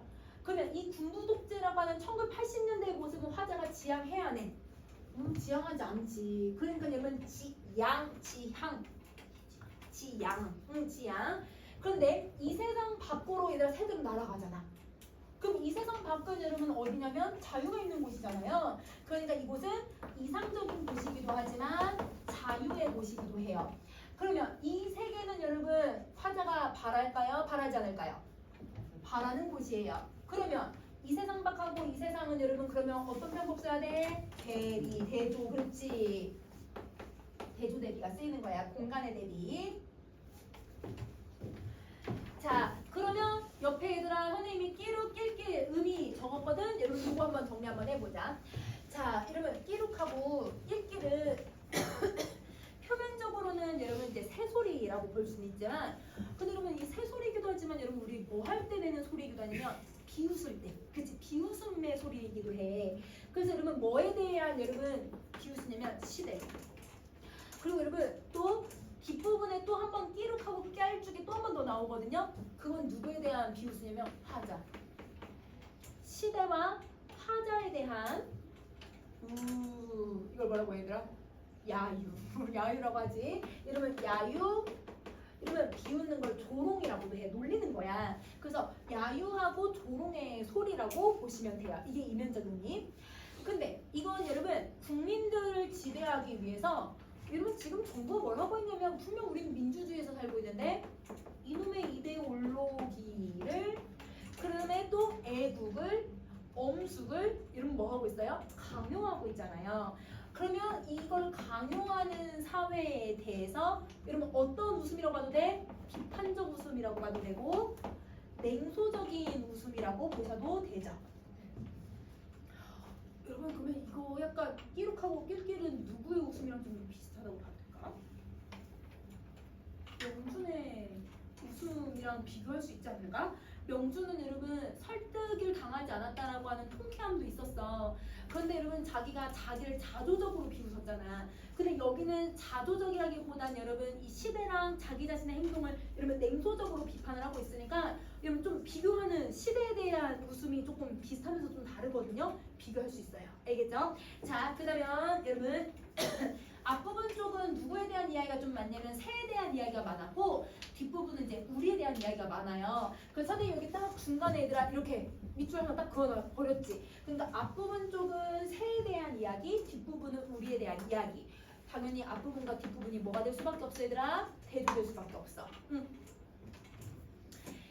자, 11번 가세요. 우리도 우리들끼리 낄낄대면서 깔쭉대면서 우리들의 대유를 이루며 한 세상을 떼어매고 그러면 여러분 여기서도 낄낄댄다, 깔쭉댄다 무슨 표현법 쓰냐면 대구 비슷하게 쓰이니까 현실에 대한 화자의 조롱과 얘들아 여유가 아니네. 나 야유인데 미안해. 얘들아 야유야 미안해. 여러분 조롱과 야유가 들어가고 그러니까 여러분 여기 아까 위에서 태도 그대로 나와. 냉소적이고 시대를 비판하고 있으니까 풍자라고 쓸게요. 자, 여러분 홀린 사람도 시대적 배경이 군사 정권이죠. 그러면 여러분 홀린 사람 같은 경우는 여러분 이제 시대에 대해서 이렇게 비웃거나 좌조하는 게 아니라 여러분 그걸 여러분 사회자랑 이런 민중의 모습을 조금 돌려서 우위적으로 보여주고 있다면 얘는 여러분 어떻게 새와 자기의 모습을 대조하면서 실제적으로 냉소적인 시각으로 차갑게 바라보고 있는 작품이야. 비교할 수 있어야 돼. 알겠지? 자, 뒤로 넘어가자. 자, 뒤로 넘어가서 이 세상 밖 어디론가 날아갔으면 그러면 여러분 아까 이 세상 밖은 여러분 내가 바라는 이상적 공간이었잖아요. 그러면 여러분 현실을 벗어나 추구하는 세상으로 가고자 하는 희망이 있어요. 그러면 명준에게랑 똑같이 본다면 여러분 이 세상 밖은 명준에게는 어떤 곳이라고 본는가? 중립국. 처음은 중립국에서 나중에는 어디? 이런 푸른 광장 이렇게 생각하면 돼. 자, 이렇게 하는데 근데 여러분 날아갔으면 하는 데가 원래 여기 있어야 되는 거 아니야? 그치? 그러면 여러분 의도적으로 핵을 딱 걸쳐버린 거네. 행강벌침. 그치? 그러면 행강벌침을 사용했을 때 얻을 수 있는 효과가 있어. 희망을 얘기했는데 여러분 뒤로 가서 절망이 생길 거거든요. 내용이 확 바뀌어요. 반전. 그래서 여기 효과는 반전을 만들어낸다라고 생각해주면 돼. 대한 사람 대한 사람으로 대안으로 길이 보존하세. 여러분 이건 뭐지 얘들아? 애국가 끝났어. 그럼 여러분 시상전개 마무리가 된 거야. 애국가가 끝난 거죠. 그러면 현실에 대한 여러분 이 애국가는 끝났다는 건 수능을 할 수밖에 없는 거고, 그리고 여러분 애국가를 처음부터 끝까지 계속 들으라고 강요한 거잖아요. 조국애를 계속 강요한다. 자, 이렇게 각각 자리에 앉는다. 자, 여러분 자리에 앉는다. 현실로 여러분 다시 뭘 해야 돼? 복귀해야 돼. 여러분 스크린 속에 있는 여러분 을숙도나 여러분 스크린 속에 새들이 막 날아가는 그 모습을 보면 와 이상적인 공간 가고 싶어라고 했지만 여러분 그 애국가가 끝나자마자 영상이 달라지면 다시 현실로 복귀를 해야 되는 거예요. 그러면 현실로 복귀해야 된다는 건 내가 이상향 갈 수가 없네. 좌절. 체념. 응? 근데 여러분 앉는데 어떻게 앉아버려 얘들아? 그냥 주저앉아버리는 거야.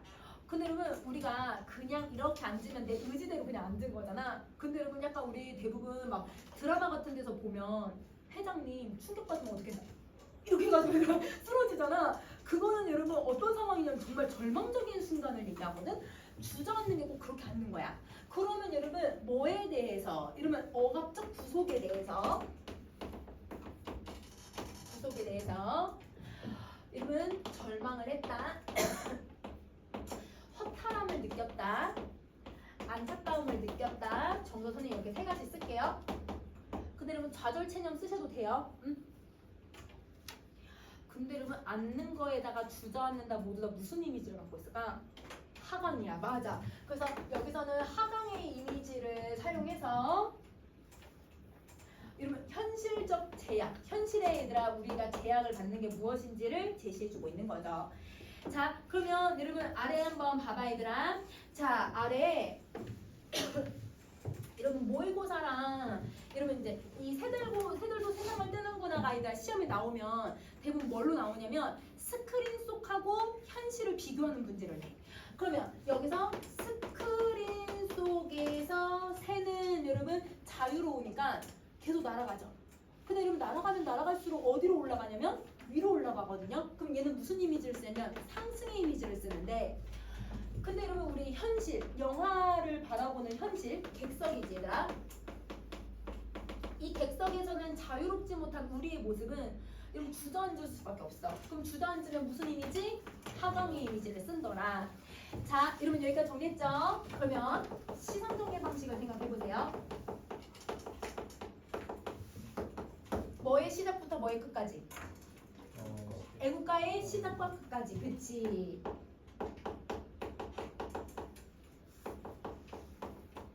애국가의 시작부터 끝까지를 표현해주고, 자 그 다음에 여러분 두 번째 새하고 우리를 뭐 했지? 대조 대비를 했잖아. 그치? 대비를 쓰고 있고요. 그래서 제일 중요한 건 여러분 시상정의 방식 이 두 가지가 제일 중요한 거. 자 그 다음에 무슨 시제가 종결어미에 다 들어가고 있는지 봐봐. 선어만 어미로. 현재. 맞아. 니은 들어갔잖아 얘들아. 현재 시제를 계속 써. 그러면 여기서 현재 시제를 쓰는 이유는 우리가 얘들아 지금 억압을 받고 있는 게 지금 받고 있다라고 하는 여러분 현실성, 사실성, 여러분 이런 생동감, 우리가 얘들아 독재 정권을 지금도 이렇게 절망하는 게 너무 당연하게 우리가 요즘도 계속되고 있다라고 하는 걸 그 당시에 여러분 생동감으로 보여주고 있다. 이렇게 생각해주면 될 것 같아. 이거 정리 다 했을까?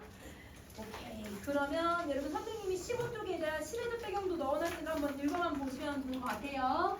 자, 오늘은 여기까지 하고요.